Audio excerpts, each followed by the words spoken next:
नमस्कार, news point लेकर हाजिर हूं मैं राजीव। दोस्तों, देश के कई हिस्सों में इस अप्रैल के महीने में तेज बारिश हो रही है। कुछ जगहों पर ओले भी गिरे हैं और आज तो दिल्ली एनसीआर में भी मौसम बदल गया है। चौंकिए मत दोस्तों, मैं मौसम की खबर लेकर इस न्यूज पॉइंट में नहीं आया हूं। दरअसल इस समय देश का सियासी मौसम भी बड़ी तेजी से बदल गया है, इसीलिए ये बातें रख रहा हूं। इस बदले मौसम में सबसे ज्यादा बीजेपी और उसके साथियों की सेहत पर असर पड़ना शुरू हो गया है। बीजेपी और एनडीए गठबंधन के नेताओं को अब लोग राम राम कहने की तैयारी में हैं। जी हां, राम राम सुना है ना आपने नाम। बिहार के काराकाट से एक वीडियो सामने आया है जहां उपेंद्र कुशवाहा को कह दिया गया है कि आप चाय पीजिए, लेकिन हम वोट आपको नहीं देंगे। आप हमारे यहां आए, आपका हम स्वागत करते हैं। आइए जरा सुन लेते हैं क्या कुछ हो रहा है।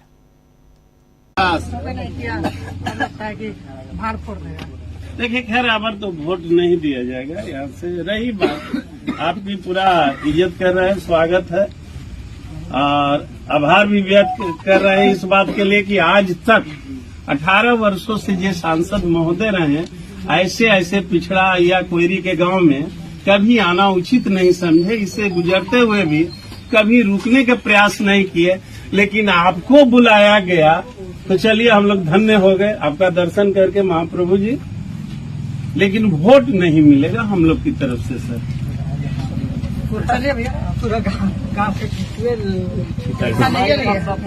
ठीका थोड़ी लिया, कोई से पूछिए, हम लोग के बीच के है ना। कोई भी वोट देने में तैयार ही नहीं है। अच्छा चला जाए। अरे तभी संगत इज्जत पूर्वक बात कर, कौन बड़ी बात कर रहे हैं। राय न लेने आए हैं, आप क्या बात है। चला जाए। तो सुना आपने, देखा आपने, उपेंद्र कुशवाहा एनडीए के घटक दल हैं और काराकाट से चुनाव लड़ रहे हैं। बिहार की काराकाट सीट, वहीं की यह तस्वीर है। इसी तरह पंजाब और हरियाणा में भी कई जगहों पर बीजेपी या एनडीए नेताओं का जनता ने विरोध किया है। एक तरफ बीजेपी के लिए सियासी मौसम बिगड़ रहा है, तो वहीं दूसरी तरफ इंडिया गठबंधन मजबूत हो रहा है। पहले कांग्रेस का घोषणा पत्र आया, आप सबने देखा, बहुत पहले आ गया, जिसमें रोजगार, महंगाई, सामाजिक न्याय, महिला सशक्तिकरण, सब पर महत्वपूर्ण घोषणाएं हुई, भागीदारी की भी बात हुई। उसके बाद समाजवादी पार्टी का घोषणा पत्र आया, उसमें भी सामाजिक न्याय, महिलाओं, गरीबों, युवाओं और किसानों की बात की गई। अब आज आरजेडी यानी राष्ट्रीय जनता दल का घोषणा पत्र बिहार में आया है, जिसमें 24 जन वचन दिए गए हैं। इसमें नौकरी की खास तौर पर बात है, बिहार को विशेष राज्य के दर्जे की बात है और अग्निवीर योजना को भी खत्म करने का वादा है। समाजवादी पार्टी और राष्ट्रीय जनता दल के यानी राजद के घोषणा पत्रों और कांग्रेस के घोषणा पत्र में लगभग एक ही तरह की बातें हैं, बस घोषणाओं का तरीका और भाषा में थोड़ा फर्क है। मोदी की भाषा में कहें तो कांग्रेस की छाप इन दोनों पार्टियों के घोषणा पत्र पर है, और यह अच्छी बात है दोस्तों, क्योंकि आखिरकार इसमें इंडिया गठबंधन की सरकार बनने के लक्षण दिख रहे हैं। हालांकि मोदी को यकीन है कि तीसरी बार भी उनकी ही सरकार बनने जा रही है, लेकिन देश का मौसम तो कुछ और ही गुल खिलने के संकेत दे रहा है। आज सूचना के अधिकार, जी हां, सूचना, आरटीआई, राइट टू इंफॉर्मेशन, सूचना के अधिकार को लेकर दो बड़ी खबरें सामने आई हैं। दोनों खबरों को आपके सामने रखना चाहता हूं। एक तो ये पहली खबर ये कि केंद्रीय सूचना आयोग चुनाव आयोग से इस बात पर नाराज है, यह आप खबर देखिए, साल से अधिक समय तक ईवीएम पर आरटीआई का जवाब नहीं देने पर चिंतित। कौन है, क्या है? केंद्रीय सूचना आयोग, चीफ इंफॉर्मेशन कमिश्नर जो हैं, कमीशन सीआईसी जो है वो नाराज है चुनाव आयोग से। इस बात पर नाराज है कि ईवीएम के संबंध में आरटीआई याचिका का जवाब चुनाव आयोग ने नहीं दिया। पूर्व आईएएस अधिकारी एमजी देवसायम समेत देश के कई प्रतिष्ठित नागरिकों ने ईवीएम, मतदाता सत्यापन योग्य पेपर ऑडिट ट्रेल यानी वीवीपैट और वोट गिनती की प्रक्रिया की विश्वसनीयता को लेकर एक याचिका दायर की थी।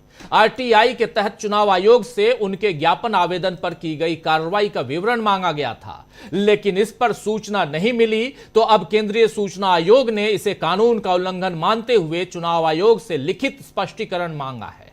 सुन लिया आपने, चुनाव आयोग से लिखित स्पष्टीकरण मांगा गया है सूचना आयुक्त की तरफ से, चीफ इंफॉर्मेशन कमिश्नर की तरफ से। आरटीआई से जुड़ी हुई एक दूसरी खबर आपके सामने पेश करना चाहता हूं, राइट टू इंफॉर्मेशन। उससे जुड़ी हुई दूसरी खबर यह है कि एसबीआई यानी स्टेट बैंक ऑफ इंडिया ने इलेक्टोरल बॉन्ड मामले की पैरवी करने के लिए वकील, देश के सबसे महंगे वकील हरीश साल्वे को कितनी फीस दी है, या यह कहें कि देश के सबसे महंगे वकील ने एसबीआई के लिए पैरवी करने के लिए इलेक्टोरल बॉन्ड पर कितनी फीस ली है, इसका जवाब मांगा गया था आरटीआई से। लेकिन इसका जवाब आरटीआई के जरिए एसबीआई से मांगा गया था, लेकिन इसका जवाब एसबीआई ने यानी स्टेट बैंक ऑफ इंडिया ने देने से इनकार कर दिया है। आरटीआई कार्यकर्ता लोकेश बत्रा ने एसबीआई में आरटीआई लगाई थी। आप जानते हैं कि इलेक्टोरल बॉन्ड को लेकर बीजेपी कैसे फंसी हुई है, और अब एसबीआई का यह इनकार बता रहा है कि बीजेपी का डर बढ़ता जा रहा है। कुल मिलाकर कह सकते हैं कि देश में सियासी उथल पुथल मची हुई है, जिसमें बीजेपी में घमासान दिख रहा है, और वहीं विपक्ष के ऐलान से भी बीजेपी परेशान हो रही है। आज तो राहुल गांधी, प्रियंका गांधी, अखिलेश यादव, तेजस्वी यादव, इन सब ने अपनी अपनी रैलियों में बीजेपी और मोदी की खूब खबर ली है। पहले सुनाता हूं प्रियंका गांधी को। प्रियंका गांधी का यह बयान सुनते हैं, जिसमें उन्होंने मर्यादा पुरुषोत्तम राम का ज्ञान बीजेपी को दे दिया है। क्या कुछ कह रही हैं प्रियंका गांधी, सुनिए जरा। तो मैं इनसे पूछना चाहती हूं कि भगवान राम ने क्या किया? मर्यादा पुरुषोत्तम क्यों कहलाए जाते थे? क्योंकि अपने परिवार की मर्यादा उन्होंने रखी, अपने परिवार के असूलों के लिए लड़े, अपने परिवार की गरिमा के लिए लड़े, अपने कुल की रक्षा की, और तभी उन्होंने अपने देश की रक्षा की, अपने लोगों, अपनी प्रजा की रक्षा की। ये एक पुरानी हिंदू परंपरा है, ये हमारे धर्म की परंपरा है। इसको परिवारवाद नहीं कहते, इसको सेवा भाव कहते हैं, जो पीढ़ी दर पीढ़ी इस देश की सेवा करती है।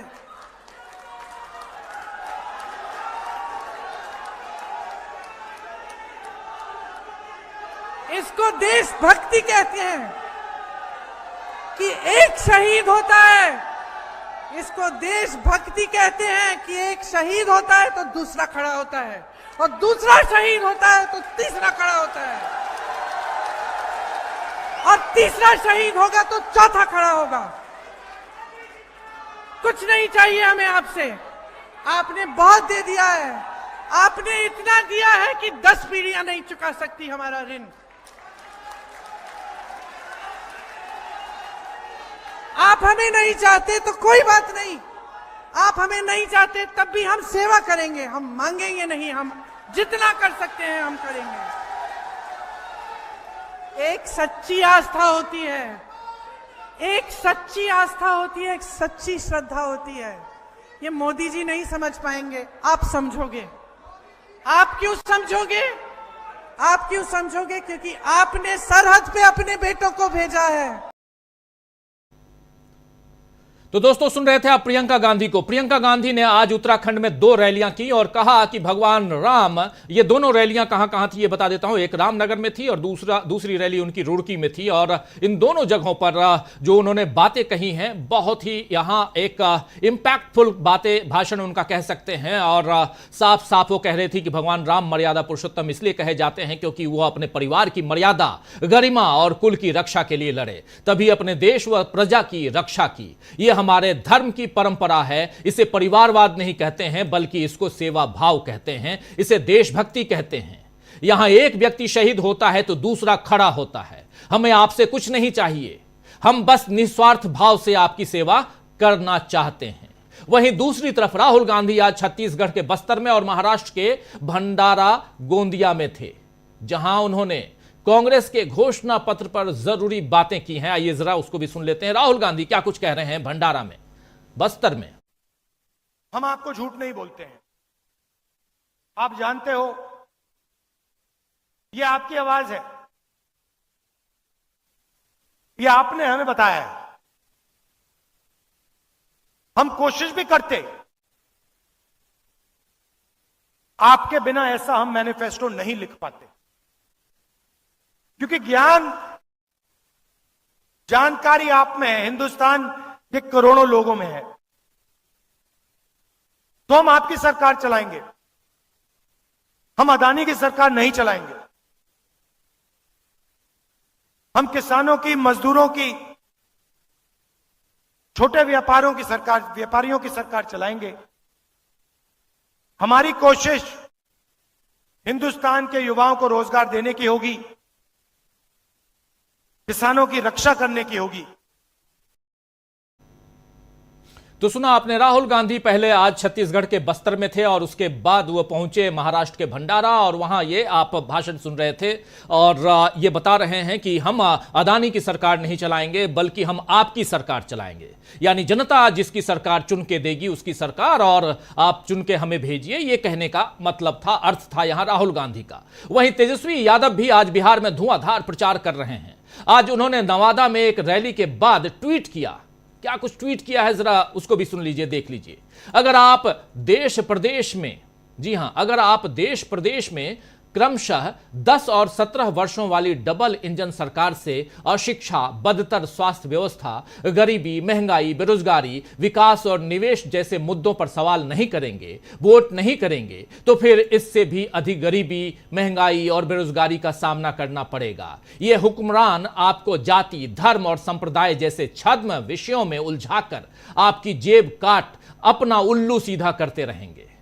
आपको बता दूं दोस्तों, ये सब बातें यहां लिख रहे हैं। नवादा लोकसभा क्षेत्र में पार्टी प्रत्याशी भाई श्रवण कुशवाहा के पक्ष में उमड़े जनसैलाब को संबोधित किया नवादा से ये निकलने के बाद। और ये कुछ तस्वीरें इन्होंने जो यहां शेयर की हैं, साझा की हैं, इन तस्वीरों से आप समझ सकते हैं कि जनसैलाब जो है ये कितना आगे है।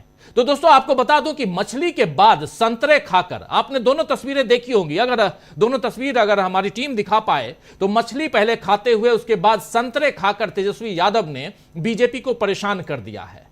और आज उन्होंने कहा है कि मोदी मुद्दों की बात नहीं करते, लेकिन आप मोदी नहीं मुद्दों को चुनिए। सुनिए आप दोस्तों, मोदी मुद्दों की बात नहीं करते, लेकिन आप मोदी नहीं मुद्दों को चुनिए। उधर उत्तर प्रदेश में अखिलेश यादव ने बिजनौर में आज जयंत चौधरी की जमकर खिंचाई की है। अखिलेश यादव ने कहा है कि जो हमारे साथ आकर के रुपया बन गए थे, वो घोड़े की 2.5 चाल से किधर जाके गिरे किसी को नहीं पता चला। आइए सुनते हैं अखिलेश यादव बिजनौर में क्या कुछ कह रहे हैं, सुनिए। हमें आपने जो भी पढ़ा वो यही अखबार में पढ़ा कि INDIA इंडिया होता है। हम तो शतरंज नहीं जानते, न शतरंज के खिलाड़ी रहे हैं, थोड़ा बहुत शतरंज जानते हैं, लेकिन बीजेपी के घोड़े की 2.5 चाल से वो दल कहां चला गया पता नहीं। बीजेपी के 2.5 घर की 2.5 चाल से बताओ दल कहां चला गया। जिनसे लड़कर के हम लोगों ने उन्हें जिताया, आज पैकेज पाकर के उन्हीं के साथ खड़े हो गए। तो शतरंज की चाल का जिक्र कर रहे हैं, बीजेपी के 2.5 घर के चाल से वो दल कहां का कहां चला गया। अखिलेश यादव ने यह भी आज कहा कि हमने आपने ऐसे पढ़ा है, इंडिया होता है, INDIA इंडिया होता है। बीजेपी वाले बताओ क्या पढ़ते हैं। वो कहते हैं इंडी गठबंधन। सोचिए, जो लोग इंडिया गठबंधन नहीं पढ़ पा रहे हैं उन्हें इस चुनाव में कौन वोट देगा। सुन लीजिए ये भी। हमें आपने जो भी पढ़ा वो यही अखबार में पढ़ा कि INDIA इंडिया होता है। जो लोग थोड़ी बहुत ABCD जानते होंगे, अखबार में पढ़े होंगे, सोशल मीडिया पे पढ़े होंगे, हम आप तो INDIA को इंडिया पढ़ते हैं और बीजेपी वाले बताओ क्या पढ़ते हैं? वो कहते हैं इंडी गठबंधन। INDIA इंडिया होता है कि इंडी होता है? तो सोचिए, जो लोग इंडिया को नहीं पढ़ पा रहे हैं, इंडिया के लोगों को नहीं पढ़ पा रहे हैं। तो दोस्तों, राहुल गांधी, प्रियंका गांधी, तेजस्वी यादव, अखिलेश यादव, इन सारे नेताओं ने आज बीजेपी पर अलग अलग ऐसे वार किए कि बीजेपी की हालत खस्ता दिख रही है। तय है कि बीजेपी के नेता अपने भाषणों में अब पहले से ज्यादा चिढ़कर इसका जवाब देंगे, लेकिन अब जनता भी बीजेपी की चिढ़ और कुंठा को समझ रही है। तो क्या विपक्ष के बड़े बड़े ऐलान और बीजेपी में मचे घमासान के बाद अब देश के सियासी मौसम में और बदलाव देखने को मिलेगा? आइए आज इसी पर चर्चा करते हैं और हमारे साथ कुछ वरिष्ठ साथी जुड़े हुए हैं। उन सबसे पहले आपका परिचय करवाता हूं और फिर आगे बढ़ते हैं इस चर्चा में। देखिए, जरा स्क्रीन पर ले आइए हमारे तमाम वरिष्ठ साथियों को। इस वक्त हमारे साथ 4 वरिष्ठ साथी जुड़े हुए हैं। हमारे साथ जुड़े हुए हैं प्रोफेसर रविकांत जी, अमलिंदु उपाध्याय जी, राहुल लाल जी और प्रशांत टंडन जी। आप चारों का स्वागत है, इस्तकबाल है। स्वागत इस्तकबाल आप तमाम दोस्त साथी शुभचिंतक आप सबका जो अब तक जुड़ चुके हैं, जो जुड़ने वाले हैं इस कार्यक्रम में। और सीधा आना चाहता हूं प्रोफेसर रविकांत जी, सबसे पहले आपके पास क्या कुछ कहेंगे? तमाम बातें आप तक रख चुका हूं, आपका पहला यानी ओपनिंग कमेंट। देखिए राजीव जी, चारों तरफ से नरेंद्र मोदी घिरे हुए और नरेंद्र मोदी ने पिछले 10 साल में वो विपक्ष को लगातार निशाना बना रहे थे, विपक्ष को लगातार कमजोर करने की कोशिश कर रहे थे, लेकिन वो अपने ही पार्टी को कमजोर कर बैठे। और इस समय बुढ़ापे की तरफ है मोदी जी, 75 के होने वाले।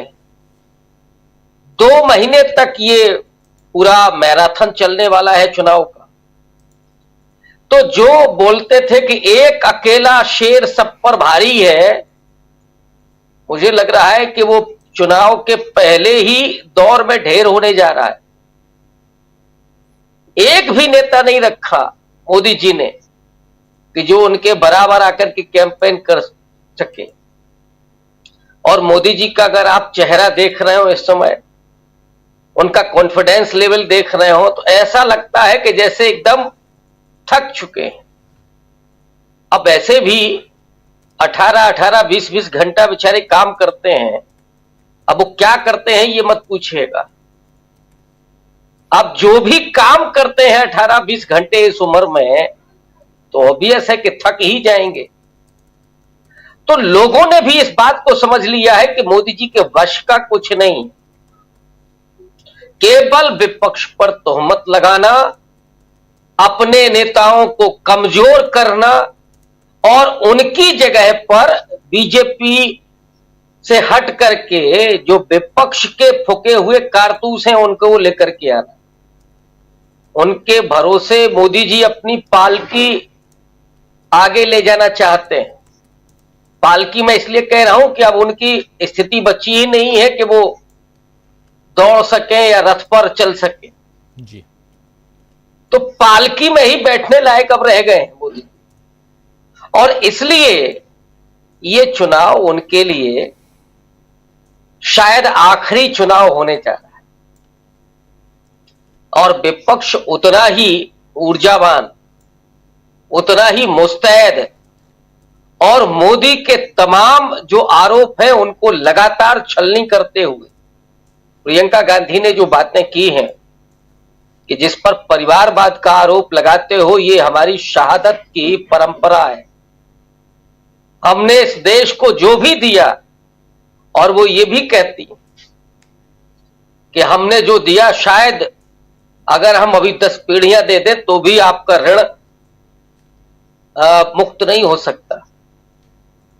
तो जिसे ये एहसास है कि हम समाज की सेवा कर रहे हैं और समाज ने हमको बदले में जो दिया है वो बहुत बड़ा है। 3-3 प्रधानमंत्री दिए और उस ऋण से मुक्ति के लिए हमें निरंतर सेवा करनी है देश की। तो जिसके मन में देश का सेवा भाव हो, बलिदान का भाव, उन्होंने कहा कि दूसरा नहीं तीसरा भी अगर शहीद होगा तो चौथा आएगा। ये कहना अपने आप में उस कुर्बानी की पूरी परंपरा को, स्वाधीनता आंदोलन के पूरे संघर्ष की परंपरा को दिखाता है। वो क्या समझेंगे जो माफी मांग करके 60 रुपया पेंशन माहवारी ले रहे थे, और उस वैचारिक कुटुंब के लोग जो आज सत्ता में हैं, क्या उस लड़ाई को, उस कुर्बानी को समझ सकते हैं? नहीं समझ सकते। इनके लिए सत्ता प्राप्त करना केवल वही दिन में 3 बार कपड़े बदलना है, 8,000 करोड़ के हवाई जहाज में घूमना है। जो देश की सेवा करने के लिए आए थे वो देश दर देश घूम रहे थे, और विदेश नीति जीरो कि नेपाल भी आपके हाथ से निकल गया, भूटान भी नाखुश हो गया। तो आपके पास है क्या ले दे करके? केवल झूठ, फरेब और जुमलों का पुलिंदा है, उसकी गारंटी आप दे रहे, और उससे लोगों का न तो पेट भरता है, न लोगों का जीवन चलता है, और गरिमापूर्ण जीवन तो कतई नहीं चलता है। और इसीलिए जो आपने तस्वीर दिखाई थी बिहार की, कि लोग मुंह पे कह रहे हैं कि हम आपका स्वागत करेंगे, चाय पिलाएंगे, क्योंकि मोदी जी ने लोगों को बहुत चाय पिलाई है। उसी चाय के चक्कर में बेड़ा गर्क कर दिया इस देश का। तो चाय आप पी लो हमारी, लेकिन वोट मत मांगो, लोग हाथ जोड़ करके कह रहे हैं। क्योंकि आपको हमने जो वोट दिया, उसके बदले में इस देश को, बिहार जैसे प्रदेश को, और उसमें जो पिछड़े हैं, जो दलित हैं, जो वंचित, जो गरीब लोग हैं, उनको मिला क्या? उनका रोजगार छिन गया, उनके बच्चों की हसरतें छीन ली आपने, उनके स्वास्थ्य और शिक्षा का सारा इंतजाम आपने खत्म कर दिया, सब दे दिया प्राइवेट को। और मालामाल कौन हुआ? अंबानी और अडानी। इन हालातों में जब चुनाव है, तो लोग जब मुंह पे कह रहे हैं कि वोट नहीं करेंगे, तो मोदी जी जब थके हारे हैं और मोदी जी अकेले हैं, फंस गए, क्योंकि कोई उनके पास दूसरा नहीं है। तो ऐसे में विपक्ष का मुकाबला करना उनके लिए वैसे ही बहुत मुश्किल है, और 10 साल की एंटी इनकम्बेंसी उनका पीछा नहीं छोड़ रही है। महंगाई और बेरोजगारी के मुद्दे उनका पीछा नहीं छोड़ रहे हैं, और इसलिए मुझे लगता है कि वो पहले चरण के चुनाव में जाने के पहले ही उनका चेहरा ये बता रहा है कि वो हार को स्वीकार करते हुए दिख रहे हैं। और ये जो जीत की तरफ बढ़ रहा है विपक्ष, वो दरअसल इस देश की जनता की जीत है, उनके मुद्दों की जीत है, उनके धैर्य की जीत है, और उनके साहस की जीत है। जी जी जी, बिल्कुल बिल्कुल। बहुत कुछ जरा आना चाहता हूं प्रशांत टंडन जी आपके पास। प्रशांत जी, कैसे देखा जाए यहाँ 4 अलग अलग नेताओं के भाषण, और एक और उपेंद्र कुशवाहा के साथ जो कुछ हुआ बिहार के काराकाट सीट से, वो चुनाव लड़ रहे हैं, और एनडीए गठबंधन के, एनडीए के वो नेता हैं और घटक दल हैं, लेकिन खुद उनकी कुर्सी अब डगमगाती हुई नजर आ रही है। इसलिए भी क्योंकि पवन सिंह, जिसको बीजेपी ने शत्रुघ्न सिन्हा के सामने खड़ा किया था, वो इनके सामने निर्दलीय खड़े हो गए हैं। ये भी है। अब देखने वाला यहाँ बहुत कई लोग कह रहे हैं कि शायद इंडिया गठबंधन इनको सपोर्ट कर दे, लेकिन जो भी हो, तो एक तरफ हम बिहार की तस्वीर देख रहे हैं, बिहार में ही तेजस्वी यादव की तस्वीर भी हम देख रहे हैं, और दूसरी तरफ इन तमाम नेताओं को देख रहे हैं, प्रधानमंत्री नरेंद्र मोदी के भाषण को भी सुन रहे हैं। अब तो संविधान तक पे प्रधानमंत्री बोलने लगे हैं। क्या कुछ है? क्या ये वो डर है, वो घमासान अंदर खाने जो चल रहा है उसका है, और विपक्ष लगातार ऐलान पे ऐलान कर रहा है। और देखिए, हम इसलिए लिख भी रहे हैं कि क्यों आखिर मचा हुआ है घमासान। इसके पीछे की रणनीति को समझने की कोशिश करें। आपके जरिए चाहता हूं कि जरा इसको और ओपन कीजिए कि क्या कुछ चल रहा है बीजेपी के अंदर, क्या कुछ चल रहा है यहां इंडिया गठबंधन के अंदर। राजीव जी, देश में भी बहुत कुछ चल रहा है, और पिछले 3 दिन से एक सर्वे चल रहा है हिंदू में, आज तीसरी किस्त उसकी आई है जी। और उन तीनों को अगर हम मिलाकर देखते हैं, क्योंकि हम आपके प्रोग्राम में उस सर्वे के कुछ हिस्सों को लिया गया, इन तीनों को देखते हैं तो कुछ 2, 3, 4 बड़ी रेखांकित करने वाली बातें सामने आती हैं। एक तो जो आपने शुरुआत की कि मौसम बदल रहा है, वो मौसम के बदलाव की आहट उस सर्वे में दिखाई दे रही है कि युवा बात कर रहा है रोजगार की, अधिकांश लोग बात कर रहे हैं महंगाई की, और मोदी जी के जो भाषण हैं वो हिंदू मुसलमान के हैं। तो अलग अलग, मतलब वो जनता की राय कुछ और है, मोदी जी का भाषण कुछ और है। दूसरी एक बात उसमें से, उन 3 दिन के सर्वे से जो समझ में आई है कि समाज में कुछ हो रहा है जिसका इशारा वहां से मिलता है, जो अभी तक के सर्वे में या मीडिया की रिपोर्ट्स में नहीं मिलता था। वो क्या हो रहा है, उसमें 2-3 चीजें मैं जो पढ़ पाया हूँ राजीव जी, जो बदलाव दिखाई दे रहा है जनता की राय में, मुद्दों की राय में, क्योंकि उन मुद्दों की बात बीजेपी या सरकार समर्थित मीडिया नहीं करता है। वो दिन रात हिंदू मुसलमान करता है। वो दिन रात, आपने देखा होगा कि जब राम मंदिर का शिलान्यास हो रहा था या उद्घाटन हो रहा था, प्राण प्रतिष्ठा हो रही थी, तो किस तरीके से 24 घंटे उनका मीडिया चल रहा था। और उसको कितना लोगों ने कहा कि ये वोट का मुद्दा बनेगा? 8% लोगों ने। नौकरी और महंगाई को मिला के 50% लोग कह रहे हैं कि वोट का मुद्दा बनेगा। जी। जिस हिंदू मुसलमान की बात की जा रही है, वो हिंदू मुसलमान पे कुल 8% लोग आए। 80% लोग ये कह रहे हैं कि देश सभी का है, इसमें अधिकांश युवा हैं। जी। तो ये मौसम के बदलने की आहट इसमें आई। 2-3 बहुत स्पष्ट संदेश वहां से मिलते हैं। एक, डिजिटल मीडिया जनता की ओपिनियन बनाने में कामयाब हो रहा है, क्योंकि ये मुद्दे, ये सारी बातें डिजिटल मीडिया करता है, सोशल मीडिया करता है। ये बातें जो मोदी समर्थक मीडिया वो नहीं करता है, वो हिंदू मुसलमान करता है दिन रात। तो उसका इम्पैक्ट नहीं है समाज में, बल्कि उसका काउंटर इम्पैक्ट है, उसके प्रति प्रतिक्रिया है। एक तो ये बात समझ में आती है। दूसरी बात समझ में आती है राजीव जी कि भारत जोड़ो यात्रा का असर हुआ है समाज में। और ये बात मैं याद दिला दूं राजीव जी, ये जो 3 दिन का सर्वे हमने देखा है, ये कांग्रेस के मैनिफेस्टो के आने के पहले का है। कांग्रेस के मैनिफेस्टो आने के बाद ये राय और पुख्ता हुई होगी, ऐसा मेरा मानना है। तो ये 3-4 चीजें राजीव जी बहुत रेखांकित करने वाली इस 3 दिन के सर्वे में निकल कर आई है। चुनाव आयोग की प्रतिष्ठा बहुत गिरी है, आम जन के बीच में विश्वास कम हुआ है। अब ये चुनाव आयुक्तों को देखना है कि वो इसको कैसे रिस्टोर करते, क्योंकि अभी आपने आरटीआई की बात की जी, जिसका जवाब वो नहीं दे रहे, तो और जिसको आरटीआई कमिश्नर ने उनकी खिंचाई भी की। तो एक तो 3-4 चीजें इन सर्वे से निकल कर आती हैं।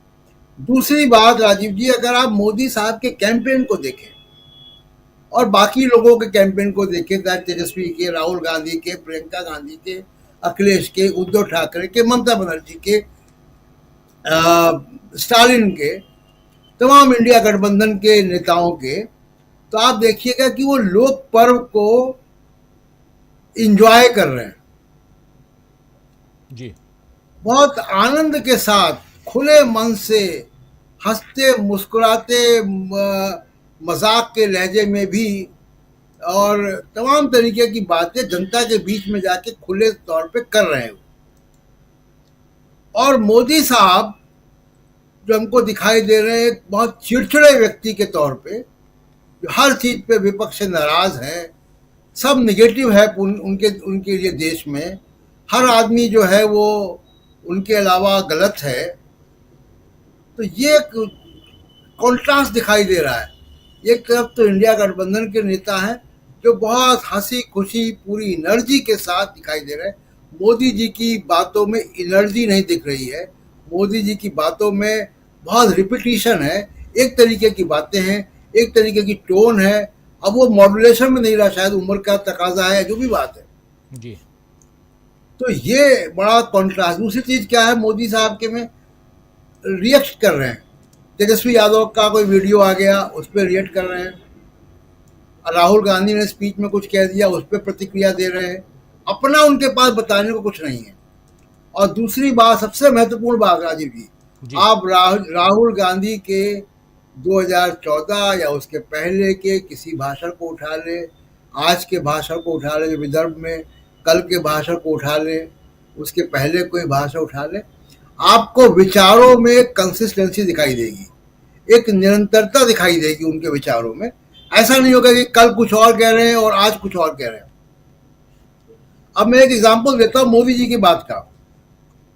बिल्कुल आप देखिए, मोदी जी 2014 में 3 अप्रैल 2014 का मोदी जी का ट्वीट है कि लोग नॉन वेजिटेरियन खाना यानी मांस मछली बहुत एंजॉय करते हैं, लेकिन यूपीए सरकार की मीट एक्सपोर्ट पॉलिसीज की वजह से दाम महंगे हो गए हैं।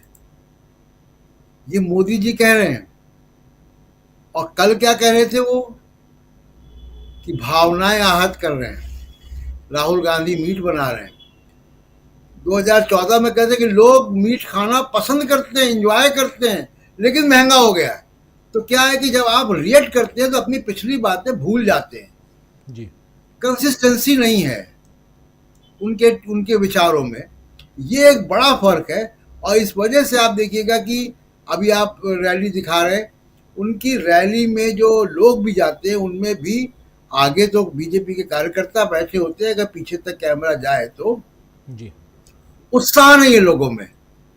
और आप देखिए कि जो आम आदमी पार्टी की रैली देखिए, आप कांग्रेस की रैली देखिए, खासकर तेजस्वी यादव की रैली देखिए, उद्धव ठाकरे की रैली देखिए आप, बल्कि आदित्य ठाकरे जहां भी जा रहे हैं बहुत बड़े बड़े क्राउड उनके पास आ रहे हैं जी। तो ये एक बदले हुए मौसम की निशानी है जो इस वक्त देश में हो रहा है। राजीव जी, सर्वे की बात आप कर रहे थे, हमारे साथी राहुल लाल जी भी निकले हुए हैं और ये भी एक सर्वे लोगों से मिल रहे हैं तो सर्वे कर ही रहे हैं। राहुल लाल जी, आज आप कहाँ हैं? और आपसे भी समझना चाहता हूं कि क्या कुछ चल रहा है, क्या कुछ देख रहे हैं, लोगों से मिल रहे हैं। जब हम ग्राउंड पे जाते हैं, हमारी एक टीम पहुंची हुई है, आज पीलीभीत में है और बुशरा खानम हमारी सहयोगी वो उधर लोगों के बीच और पश्चिमी उत्तर प्रदेश में जहां 8 सीटें हैं उसको कवर करने के लिए निकली हुई हैं।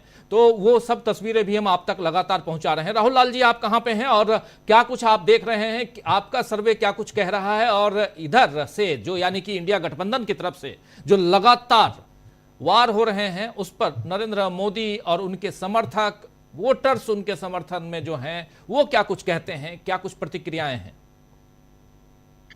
राजीव जी, इसमें मैं मध्य प्रदेश हूं और यहाँ पे हमें तो लग रहा है कि जो स्थितियां विधानसभा चुनाव में कांग्रेस से कई गलतियां, कई तरह की चीजें हुई, वो सारे चीजों में काफी जबरदस्त सुधार की स्थिति दिख रही है। और 2 क्षेत्रों में जो है कि जैसे मैं ग्वालियर तो पहले ही एक चक्कर लगा लिया था, उसके बाद फग्गन सिंह गुलस्ते के क्षेत्र भी गया। एक तरह से इन सब क्षेत्रों में फग्गन सिंह गुलस्ते फिर से जो है कि पूरी तरह से फंसे हुए नजर आ रहे हैं।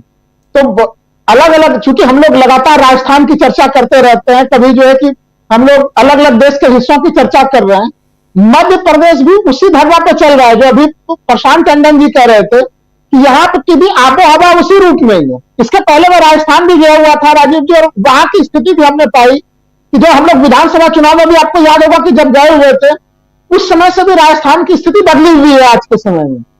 तो आप सोच के देखिए कि जो परिवर्तन की स्थिति है, प्रधानमंत्री जो दावे कर रहे हैं उसके ऊपर लोगों को विश्वास नहीं है, लेकिन जो विपक्ष की तरफ से चीजें कही जा रही है, क्योंकि देखिए प्रधानमंत्री के 10 वर्ष पूरे हो चुके हैं और 10 वर्ष पूरे होने के बाद उन्हें रिपोर्ट कार्ड लेके घूमना था, लेकिन प्रधानमंत्री रिपोर्ट कार्ड ना लेके विपक्ष के ऊपर आरोप प्रत्यारोप में लगे हुए हैं। आप अभी हम लोगों ने देखा कि प्रधानमंत्री जब बाड़मेर गए हुए थे वहां तो उन्होंने क्या गड़बड़ी कर दी।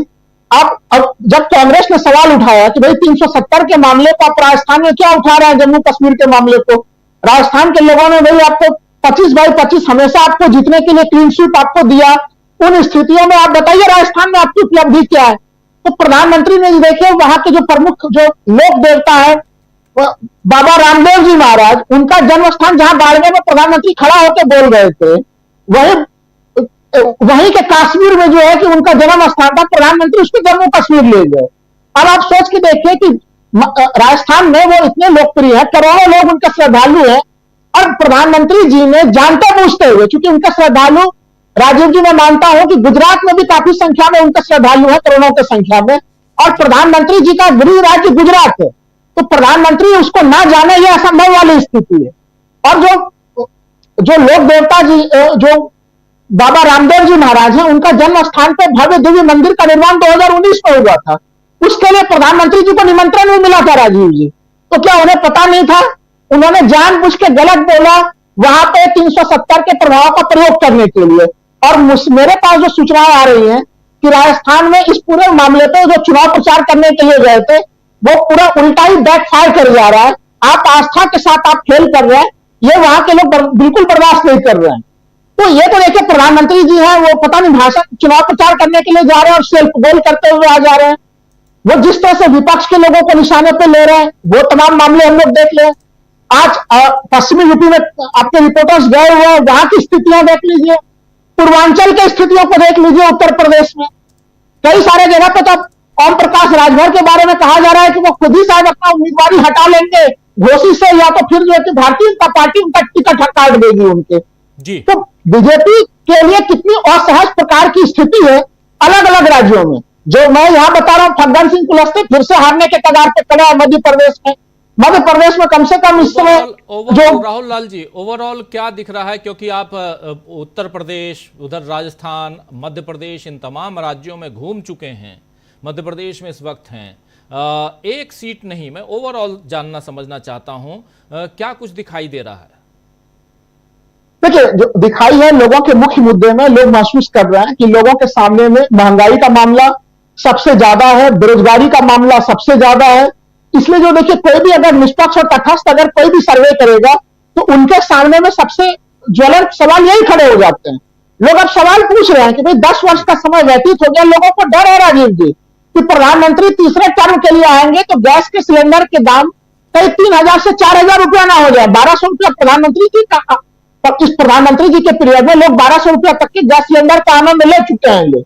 तो वो परिस्थितियां कैसी है, किस प्रकार के दावे किए गए थे, डीजल पेट्रोल के दाम अंतर्राष्ट्रीय बाजार में किस तरह से घटे हैं, और सबसे महत्वपूर्ण चीज, प्रधानमंत्री जी जिस गारंटी की बात कर रहे हैं और वो जो भ्रष्टाचार की गारंटी की बात कर रहे हैं, इलेक्ट्रल बॉन्ड्स के बाद अब वो उसको कोई विश्वास नहीं कर रहा है। और मैंने पश्चिमी यूपी में घूमने के दरमियान भी पाया, राजस्थान में भी पाया, और यहाँ पे मध्य प्रदेश में भी मैं देख रहा हूं, इलेक्ट्रल बॉन्ड का मामला केवल ऊपर स्तर पे नहीं है राजीव जी, ये ग्रामीण क्षेत्रों में पहुंच चुका है। लोग इसके तकनीकी पहलू से भले ही बहुत वाजिब नहीं जान रहे हो ग्रामीण क्षेत्र में, लेकिन इतना लोगों को जानकारी जरूर पहुंच चुकी है कि प्रधानमंत्री जी ने अपने केंद्रीय तमाम संस्थाओं का दुरुपयोग करके और अलग अलग कंपनियों से कुछ चंदा लेने के लिए और धंधा देने के लिए कहीं कुछ बड़ा भ्रष्टाचार का मामला हुआ है। तो ऐसे स्थिति में जब वो विपक्ष के ऊपर भ्रष्टाचार के मामले उठाते हैं तो 4 सवाल अब उनके ऊपर उठने लगते हैं कि फिर प्रधानमंत्री खुद कहां पे उसमें क्लीन वाले स्थिति में। यहां तक कि देखिए, मध्य प्रदेश में भी मीसा भारती के बयान का समर्थन करने वाले लोग मिले कि भाई कानून तो अपना काम करेगा, ये एजेंसियां ईडी, इनकम टैक्स, सीबीआई अगर अभी प्रधानमंत्री से पूछताछ नहीं कर रही है, अगर वो स्वतंत्र होंगी और दूसरी सरकार आगे स्वतंत्र होगी तो जरूर उनसे और बीजेपी के तमाम संबंधित लोगों से पूछताछ होगी। तो उन्होंने क्या खराब कर दिया, ये लोगों की सामान्य प्रतिक्रिया है राजीव जी। बिल्कुल बिल्कुल, आता हूं राहुल लाल जी, आपके पास आता हूं। हमारे साथ जुड़ गए हैं श्रवण गर्ग साहब। गर्ग साहब, आपका स्वागत करता हूं इस कार्यक्रम में, और सीधा आपके पास ही आना चाहता हूं, आपसे समझना चाहता हूं, अब चुनाव की घड़ी नजदीक है, पहले फेज के मतदान में अब बिल्कुल सामने है, आज से ठीक 6वें दिन 5वें दिन कह लें चुनाव है, और कल घोषणा पत्र आ रहा है, संकल्प पत्र बीजेपी का, और उससे पहले इंडिया गठबंधन की तरफ से सबसे बड़ा दल जो है कांग्रेस पार्टी का आ चुका है, अखिलेश यादव का घोषणा पत्र आ चुका है, फिर उसके बाद हमने आज ही देखा आरजेडी का घोषणा पत्र आ चुका है, धड़ाधड़ रैलियां हो रही हैं, वादे हो रहे हैं, दावे प्रतिदावे हो रहे हैं, और अब प्रधानमंत्री नरेंद्र मोदी 2-3 बातों में से एक बात इस पे भी आ गए हैं कि कोई भी संविधान में बदलाव नहीं कर सकता है। कल ही बोल रहे थे प्रधानमंत्री जी कि संविधान कोई नहीं, इनफैक्ट आज की तारीख में अगर बाबा साहब आ जाएं तो वो भी नहीं बदल सकते। क्या ये जो बातें होती रही संविधान की कि अगर तीसरी बार ये आ जाएंगे तो अब संविधान बदलेंगे, चुनाव भी नहीं होगा, क्या वो डर है?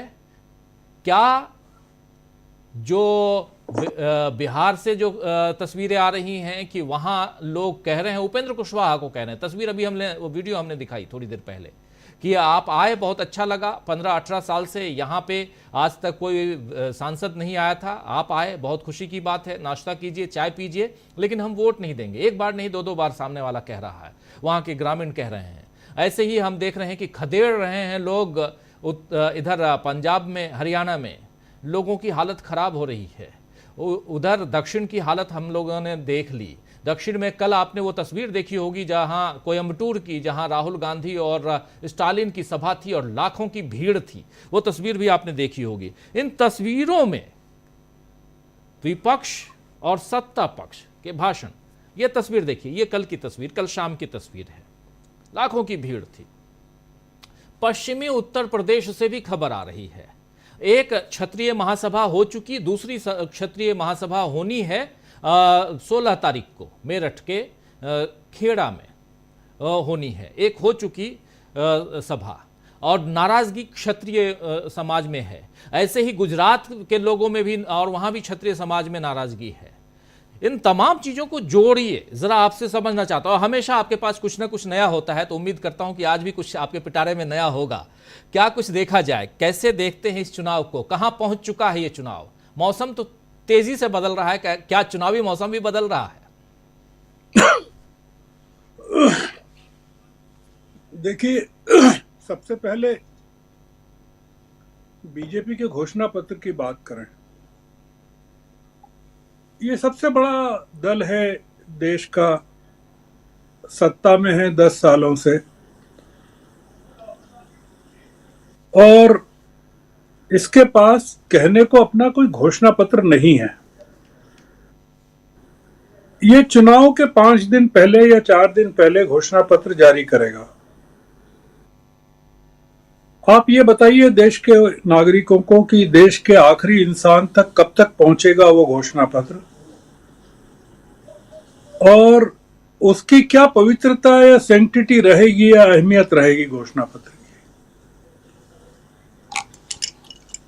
देखिए, ये जो भारतीय जनता पार्टी है, इसको न संविधान की जरूरत है न घोषणा पत्र की जरूरत है।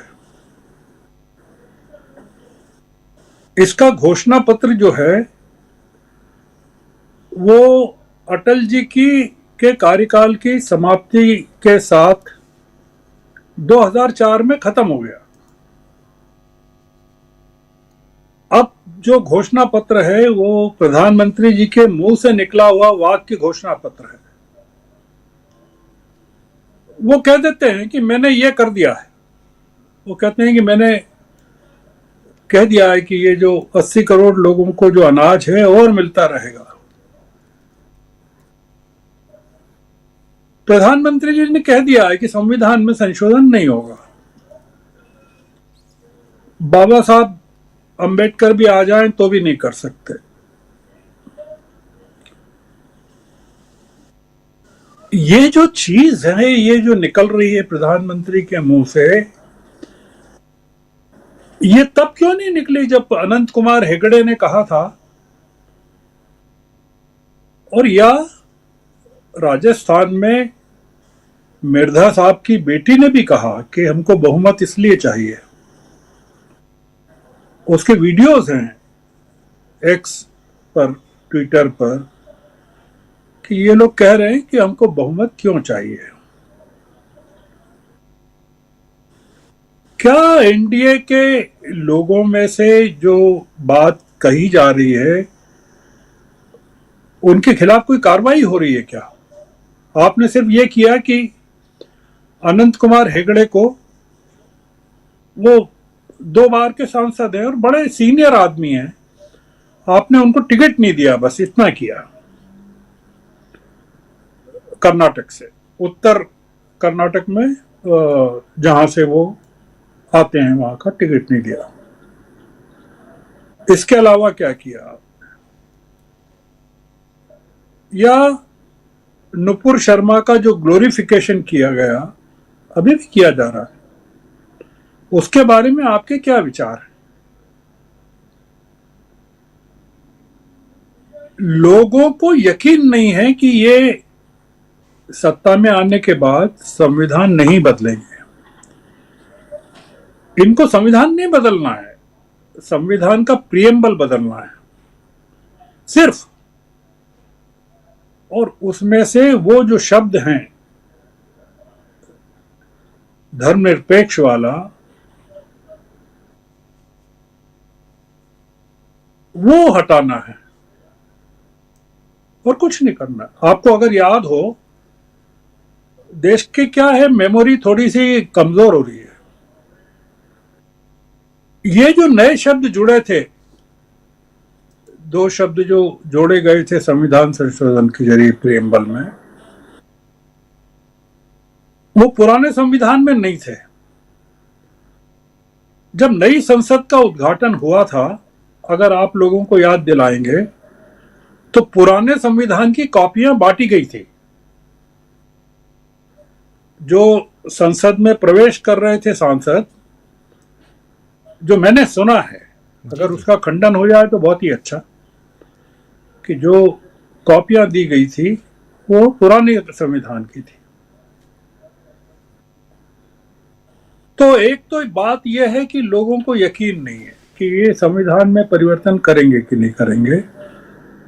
दूसरा ये कि प्रधानमंत्री जो कहते हैं उस पर लोगों ने यकीन करना बंद कर दिया है। इसका कारण यह है कि प्रधानमंत्री ने कहा कि हमारे देश की सीमा में न तो कोई घुसा है, न तो कोई घुसा था, न कोई घुसा है, न कोई घुसेगा, घुसने देंगे। आपके रक्षा मंत्री, आपके सेना के तमाम लोग इस बात को लेकर चिंतित हैं कि चीन ने कितने बड़े भूभाग पर आपके कब्जा कर रखा है उत्तरी लद्दाख में। अरुणाचल के कितने गांवों के नाम बदल दिए गए हैं। और आपके जो फॉरेन मिनिस्टर है वो कहते हैं कि भाई नाम बदलने से क्या होता है, वो तो है तो हमारे अधिकार क्षेत्र में।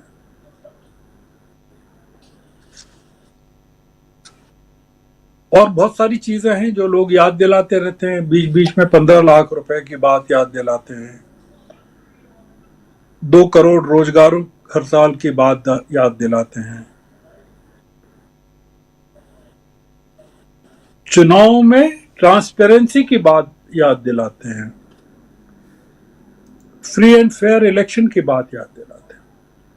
अभी जम्मू कश्मीर में गए तो उन्होंने लोगों को कहा कि आश्वस्त किया कि असेंबली के चुनाव शीघ्र होंगे, और स्टेट के दर्जे के बारे में भी उन्होंने कहा। आप जब उड़ीसा में, आंध्र में, तमाम जगह लोकसभा के साथ विधानसभा के चुनाव करवा सकते हैं, और आप इतना बड़ा दावा करते हैं कि वहां स्थिति सामान्य हो गई है, तो फिर आप क्यों नहीं करवा रहे? मणिपुर आज भी डिस्टर्ब्ड है पूरी तरह। प्रधानमंत्री कह रहे हैं कि मणिपुर में स्थिति काफी ठीक हो गई है, पहले से बेहतर हो गई है। तो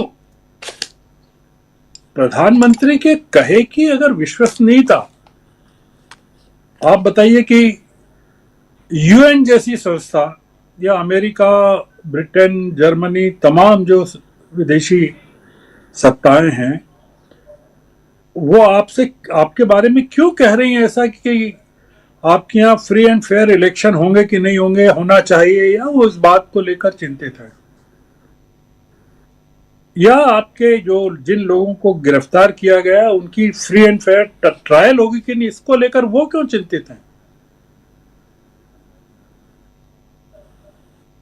हम लोगों की जो एक राष्ट्र के रूप में विश्वसनीयता अंतर्राष्ट्रीय स्तर पर जो है, और आंतरिक रूप से जो नागरिकों के बीच में है, कि आप देखिए जितने सर्वे हुए हैं, अभी जितने हुए हैं,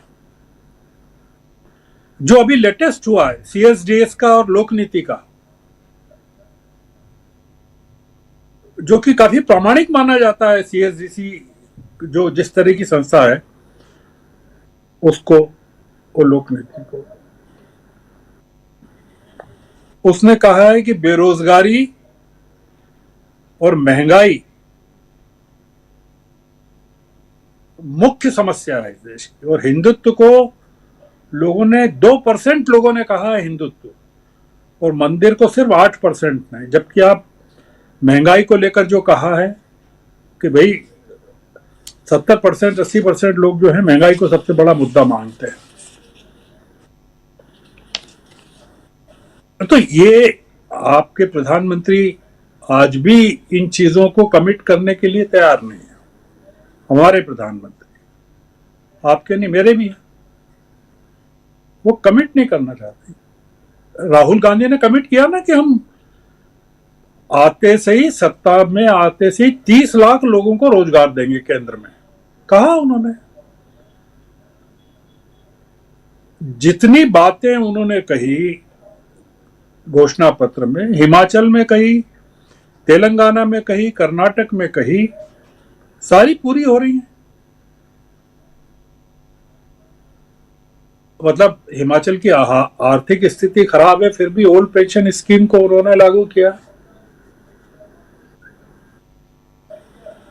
आप बताइए, मतलब एक डिबेट है, चलिए एक डिबेट अपन करते हैं कि भारतीय जनता पार्टी के घोषणा पत्र में क्या हो सकता है। मतलब अगर हम लोगों से कहा जाए कि भारतीय जनता पार्टी का घोषणा पत्र बनाइए, तो हम क्या लिखेंगे उसमें? उनकी दिक्कत यह है कि वो घोषणा पत्र में क्या कहें। उनके घोषणा पत्र में विलंब का कारण यह है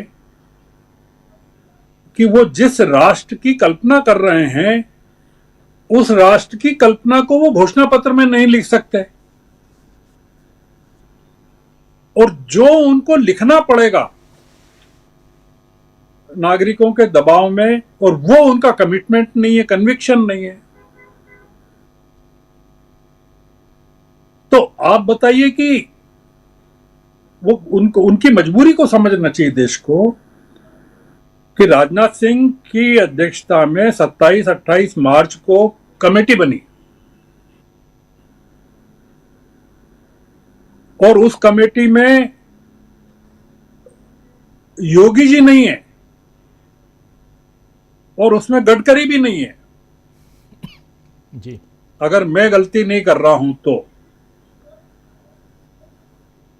उसमें नहीं है ये लोग। गडकरी ने इंफ्रास्ट्रक्चर को क्रिएट करने के क्षेत्र में जो काम किया है, वो किसी मतलब लोगों ने किया ही नहीं। योगी के विरोधियों को रख दिया गया है कमेटी में, पीयूष गोयल को रख दिया गया है। इस सरकार का कमिटमेंट अगर होता तो घोषणा पत्र समिति में ऐसे लोगों को रखते।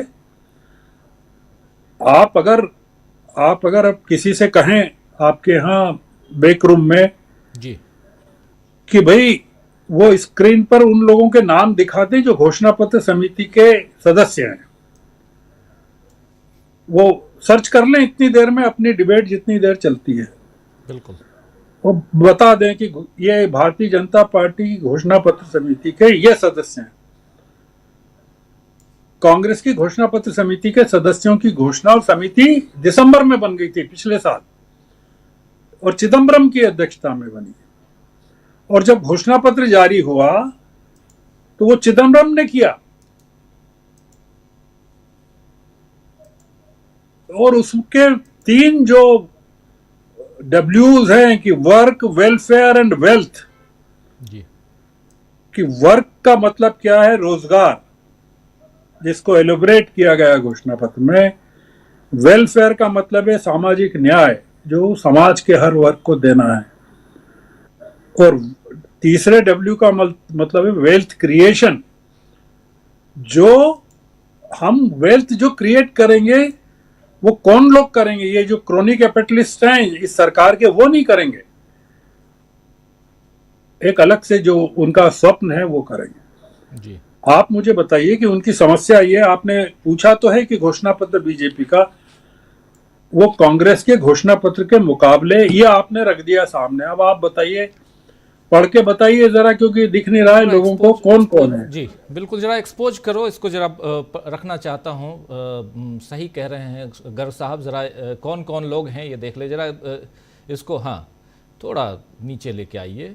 राजनाथ सिंह हैं इसमें, अध्यक्ष हैं, निर्मला सीतारमण हैं, संयोजक हैं पीयूष गोयल सह संयोजक, उसके बाद अर्जुन मुंडा हैं, भूपेंद्र यादव हैं, अर्जुन राम मेघवाल हैं, किरण रिजिजू हैं, अश्विनी वैष्णव, धर्मेंद्र प्रधान, भूपेंद्र पटेल, हिमंता विश्व शर्मा, विष्णुदेव साय, मोहन यादव, शिवराज सिंह चौहान, वसुंधरा राजे, स्मृति ईरानी, जुएल ओराम हैं, फिर रविशंकर प्रसाद, सुशील मोदी, केशव प्रसाद मौर्य, राजीव चंद्रशेखर, विनोद तावड़े, राधा मोहन दास अग्रवाल, मनजिंदर सिंह सिरसा, ओपी धनखड़, अनिल एंटनी और तारिक मंसूर, ये नाम है। और इसमें जिन जिन नामों का 2 नाम आप जिक्र कर रहे थे वो नाम नहीं है, जिसमें आपने मतलब ये जो राधा मोहन अग्रवाल हैं जी, ये मतलब योगी जी के एंटीडोट है उत्तर प्रदेश में जी। तो इसमें अगर आप नामों को देखें कि ये लोग, इन लोगों का क्या कंट्रीब्यूशन हो सकता है घोषणा पत्र बनाने में, तो आपको थोड़ा सा दिमाग लगाना पड़ेगा कि ये जो लोग हैं वो कौन है। और आप खुद से अगर कहें तो इनके जो आइडियोलॉग्स हैं, जो बैक रूम में इनको गाइड करते हैं इनके इकोनॉमी को, वो है नहीं इसमें। तो ये घोषणा पत्र की जो कमेटी है ये पॉलिटिकल अपीजमेंट की कमेटी है कि इनको खुश करना है कि वसुंधरा राजे को राजस्थान में अभी साध के रखना है चुनाव के लिए। आपने बाकी जगह उनको विधानसभा चुनाव में हड़का दिया, अब इनको साधना है। शिवराज सिंह को साधना है कि आपने वहां मोहन यादव को मुख्यमंत्री बना दिया, तो शिवराज सिंह नाराज हैं, वो निकल ही नहीं रहे हैं विदिशा से बाहर जी। वो वसुंधरा राजे भी नहीं निकल रही हैं अपने बेटे की कॉन्स्टिट्यूएंसी से बाहर। तो ये जो घोषणा पत्र की असलियत है वो इसलिए ये असलियत है कि पार्टी का यकीन नहीं है इसमें। उनकी मजबूरी है कि वो, उनको या तो आरएसएस का घोषणा पत्र बनाना पड़ेगा या बजरंग दल का बनाना पड़ेगा, या नुपुर शर्मा जो कहती है वो बनाना पड़ेगा। इसलिए घोषणा पत्र उनका, और वो जब वो कहते हैं कि संविधान नहीं बदलेंगे, हमको मान लेना चाहिए। वो इसलिए मान लेना चाहिए कि कम से कम ये कमिटमेंट पब्लिकली जो किया है, ये भारतीय जनता पार्टी के इतिहास में बहुत इंपॉर्टेंट चीज है, माइलस्टोन है जी। ये चाहे चुनाव जीतने के लिए किया गया हो, पर अब भारतीय जनता पार्टी पिछले जितने आजादी के बाद से जो बात कर रही थी संविधान को लेकर, या संविधान संशोधन के बाद से, प्रीम्बल में जो चेंज हुआ उसके बाद से जो बात कर रही थी, अब बात करना बंद कर देगी। कि वो प्रधानमंत्री जब कहते हैं संविधान में संशोधन नहीं होगा, इसका मतलब ये कि संविधान एज इट इज उन्होंने स्वीकार कर लिया है भारतीय जनता पार्टी जी, और उसको सर्वोपरि मान लिया है। तो ये बड़ी चीज है, हम मान के चलें कि भाई वो उन्होंने जो कहा है कम से कम एक चीज तो मान के चलेंगे जी बिल्कुल, चाहे किसी कंपल्शन में कहा हो। तो मैं अभी के लिए इतना ही रखता हूँ। राजीव जी आप कुछ बिल्कुल पूछेंगे तो और बताओ। आते हैं आपके पास दोबारा, और बहुत सारी बातें आने वाले समय में चुनाव में और क्या कुछ हो रहा है उस पर भी आपसे चर्चा करेंगे। और हमारे साथ राहुल लाल जी, प्रोफेसर रविकांत जी, प्रशांत टंडन जी और अमलेंदु उपाध्याय जी बने हुए हैं। अमलेंदु जी, आपसे भी जरा समझना चाहता हूँ, पश्चिमी उत्तर प्रदेश से लेकर पूरे देश में एक विरोध का जो सुर है वो ज्यादा अब गंभीरता से सुना जा रहा है, देखा जा रहा है। क्या कुछ कहेंगे, कैसे यहाँ एक तरफ इस चुनाव को अपने खेमे में, अपने पक्ष में लाने की कोशिश, और दूसरी तरफ जो है जनता जो अब मुखर होकर बोलने भी लगी है, क्या कुछ खबरें आपके पास हैं?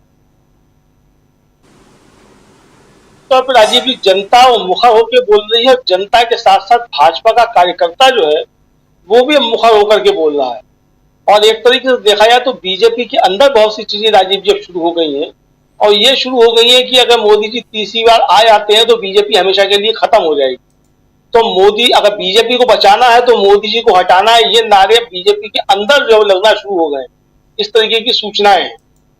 क्योंकि सबको ये खतरा लगने लगा है। अभी राजनाथ सिंह का एक बयान आया था राजीव जी 2-3 दिन पहले किसी को इंटरव्यू देते समय, उन्होंने कहा कि मोदी जी तीसरी बार भी प्रधानमंत्री बनेंगे और चौथी बार भी बनेंगे, और जब तक चाहेंगे तब तक बनेंगे।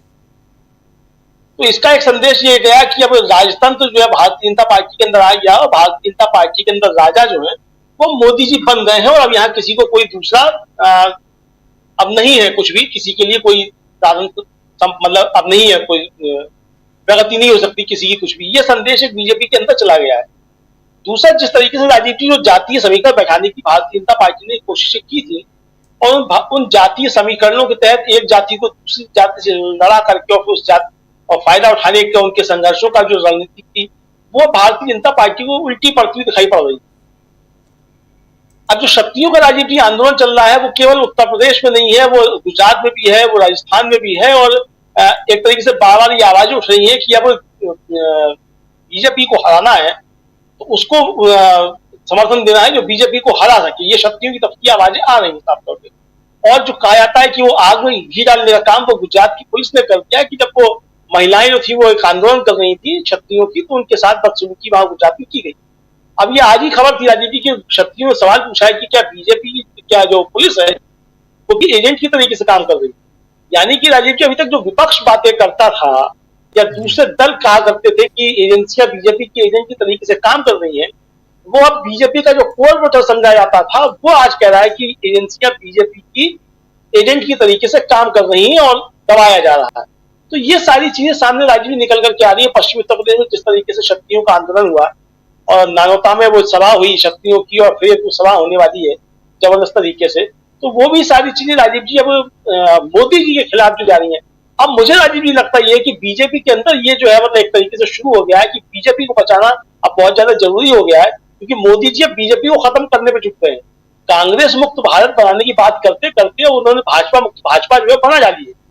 वो भाजपा मुक्त भाजपा इस तरीके से बन रही है कि अधिकांश उनके प्रत्याशी जो है वो बाहर से लाए जा रहे हैं। अब ये जो कमेटी बनाई गई थी घोषणा पत्र राजीव जी, इसमें तमाम लोग बाहर से आए हुए हैं जो कि भाजपा परिवार के नहीं है, जिनकी कोई वैचारिक मतलब शिक्षण प्रशिक्षण ओटीसी भी कुछ नहीं हुआ है उनका संघ की उसमें, तो ऐसे लोग सब बनाए गए हैं। तो ये सारी चीजें जिस तरीके से आ रही है तो ये उनके अंदर भी चीजें शुरू हो गई।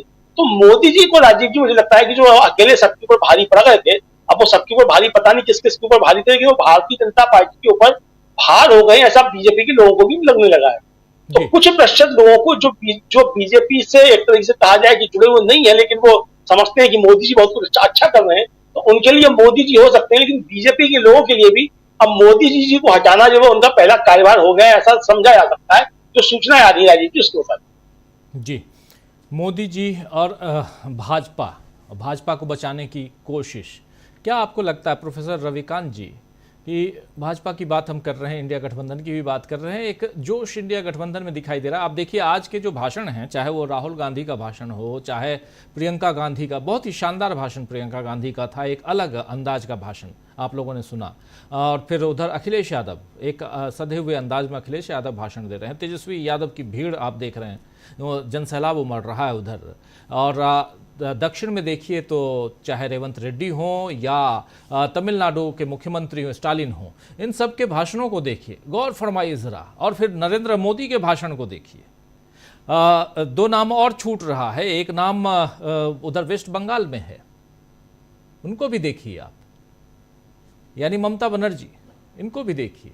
तो ये सबको देखिए अगर, तो कहीं ना कहीं सब अपने, हम लोग पहले भी इसी प्रोग्राम में चर्चा कर चुके हैं कि अलग अलग राज्यों में अलग अलग जो इंडिया गठबंधन के जो नेता हैं वो मजबूती के साथ इस बार फाइट करते हुए नजर आ रहे हैं, और सबके दिमाग में, दिलो दिमाग में इंडिया है। इसीलिए आज अखिलेश यादव कह रहे थे कि देखिए इनको इंडिया बोलते इनसे नहीं बन रहा है, और ये क्या इंडिया को चलाएंगे, कैसे लोग वोट देंगे इनको।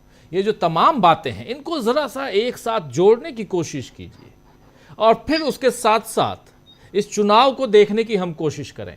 क्या इस चुनाव में आज की तारीख में इंडिया गठबंधन बीजेपी से बहुत आगे जा चुका है? लगता है ऐसा? देखिए राजीव जी, जो कल का CSDS का सर्वे है उसमें एक सर्वे बेहद महत्वपूर्ण है। भारतीय जनता पार्टी ने पिछले 10 साल में RSS ने और उनके जितने भी आनुषंगिक संगठन हैं देश को तोड़ने और विभाजित करने की पूरी कोशिश कर ली, लेकिन राहुल गांधी की एक यात्रा ने उनके पूरे किए कराए पर पानी फेर दिया।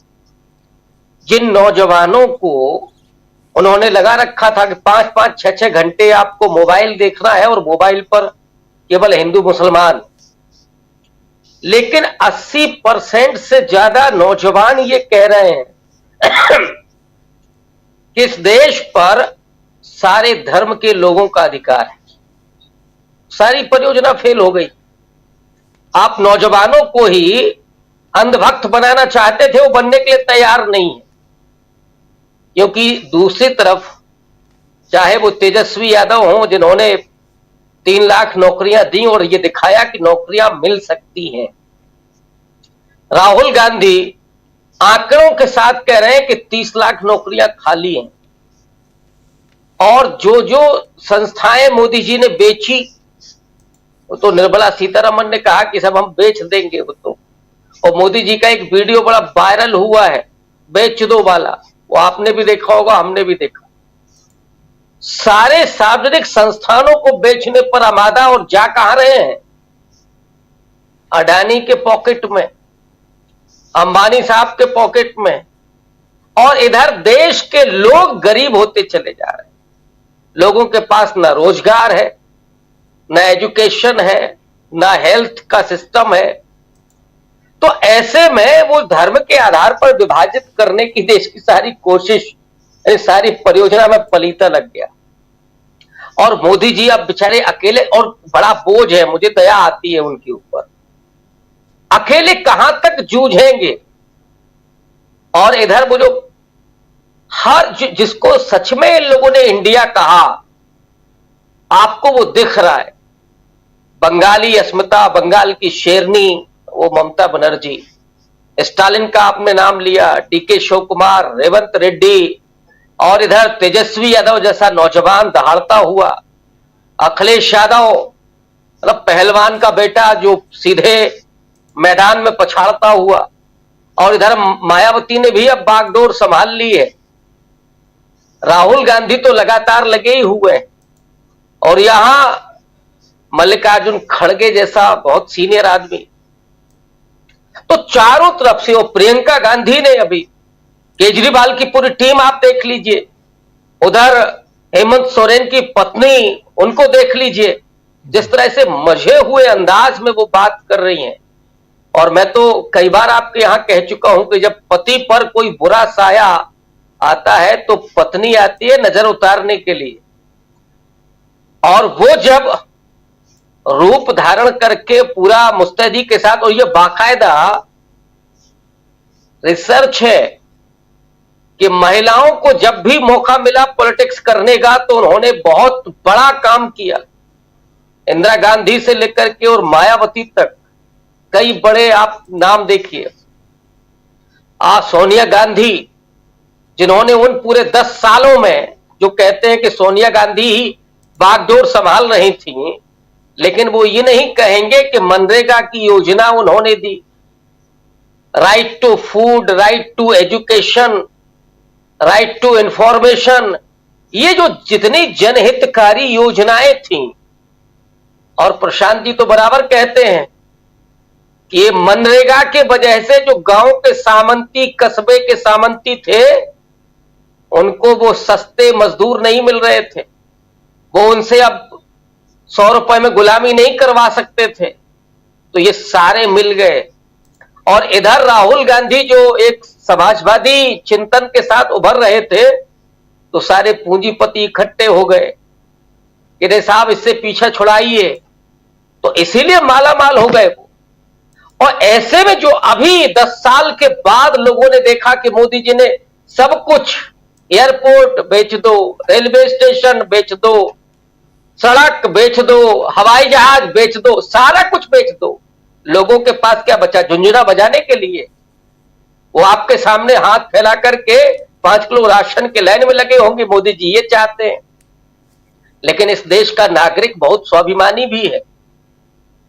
जितना वो भोला है, जितना साधारण है, उतना ही वो स्वाभिमानी है। वो ये बर्दाश्त नहीं कर सकता। तो ऐसे में आपको दिखाई दे रहा है राहुल गांधी के साथ भीड़, तेजस्वी यादव के उन अल्फाजों पर उमड़ती हुई भीड़, अखिलेश यादव के साथ। तो यहां जो पूरा गुलदस्ता है वो सजा हुआ है। और यहां एक वो शेर जो बुढ़ा गया है, वो बेचारे जिनसे अब कैंपेन भी नहीं ठीक से हो रहा है। मैंने कहा ना आपको को पहले ही लगभग हार मान चुके हैं। और इसीलिए आप देखिएगा इस चुनाव के बीच में ही अब ये और संस्थाएं खड़ी होंगी। ये तो अभी CIC ने कहा, अभी सुप्रीम कोर्ट के फैसले आप देखिए। तो जितना माहौल क्रिएट किया गया था कि नहीं साहब मोदी जी तो जादूगर है, और ये जादूगर ऐसा है कि जो खुद कहते हैं कि हमको रेलवे में जब सीट नहीं मिलती थी ट्रेन में तो हम ज्योतिषी बन जाते थे जी। वो किसी ने कहा कि जब एक सीट पाने के लिए मोदी जी ज्योतिषी बन के झूठ बोलते थे तो ये तो प्रधानमंत्री की कुर्सी है, इस पर बैठने के लिए कितना झूठ बोले। लेकिन वो झूठ पर झूठ अब वो बेपर्दा हो चुका है। और इसलिए मुझे लगता है कि जो इंडिया अलायंस है जी, उसकी सच्चाई, उसका संघर्ष और उसके मैनिफेस्टो में जो आंकड़े हैं, जो सच्चाई पर आधारित है, जो विश्वसनीय हैं, उन पर लोग भरोसा कर रहे हैं। और जो जुमलों की गारंटी दे रहे हैं उनसे लोग अब अलविदा कहने पर आमादा है कि चाय पी लो भाई लेकिन वोट नहीं देंगे। ये हालत हो गई है। इसीलिए अब सीधा फर्क दिख रहा है इंडिया अलायंस और मोदी जी के बीच में। जी जी बिल्कुल। और एक बात मैं और जोड़ दूं जी राजीव जी, एक बात मैं और जोड़ दूं, बहुत महत्वपूर्ण। ईवीएम को लेकर के जो सवाल उठे, मुझे लगता है इस समय मतदाताओं को यह समझने की जरूरत है कि इन सवालों पर जो होगा सो होगा। आपको निकल करके इस सत्ता को बदलने के लिए आना है, आपको आकर के अपना वोट देना है। ये नहीं सोचना है कि नहीं साहब ईवीएम में गड़बड़ी है, अरे उसके लिए विपक्ष है ना, लड़ेगा। लेकिन आपको अपने मताधिकार का प्रयोग जरूर करना है, क्योंकि वो सदियों के बाद मिला, ऐसे नहीं मिल गया। 90 साल की उस पूरे आजादी के आंदोलन हुआ, लाखों लोग जेल गए, सैकड़ों लोगों ने कुर्बानी दी, तब जाकर के ये वोट का अधिकार मिला। तो लोगों को उस दिन बिल्कुल उत्सव की तरह, जैसे लोकतंत्र का उत्सव होता है, वैसे ही वोट करना है। और इस सत्ता को, जो बेरहम सत्ता है, उसको बदल करके और मोदी जी को उनको अपना आईना दिखा देना है कि आप आए थे तो अब टाटा बाय बाय। जी जी जी जी बिल्कुल बिल्कुल। ईवीएम को लेकर आपने चर्चा छेड़ी है और बहुत इंपॉर्टेंट बातें आजकल ईवीएम को लेकर हो रही हैं। आज के अखबारों में एक तो खबर जो है वो खबर हमारे लिए पुरानी नहीं है, क्योंकि हम लोग भी भुक्तभोगी हैं। और ईवीएम की जहां हम खबर यूट्यूब पे डालते हैं, उस पर चर्चा करते हैं, मोनेटाइजेशन जो उसका है उसमें विज्ञापन रोक दिया जाता है, उसमें नीचे डिस्क्लेमर आ जाता है। और लगभग 5 ईवीएम से रिलेटेड हमारे ही वीडियो डाउन कर दिए गए, यानी डिलीट कर दिए गए यूट्यूब की तरफ से। आज खबर छपी है। प्रशांत टंडन जी, दूसरी बात तो एक बहुत ही महत्वपूर्ण है, ईवीएम को लेकर मंगलवार को यानी 16 तारीख को सुनवाई भी है सुप्रीम कोर्ट में, और सोमवार को यानी 15 तारीख को सुनवाई अरविंद केजरीवाल के ऊपर भी है। यानी सुप्रीम कोर्ट पर निगाहें सबकी टिकी हुई हैं।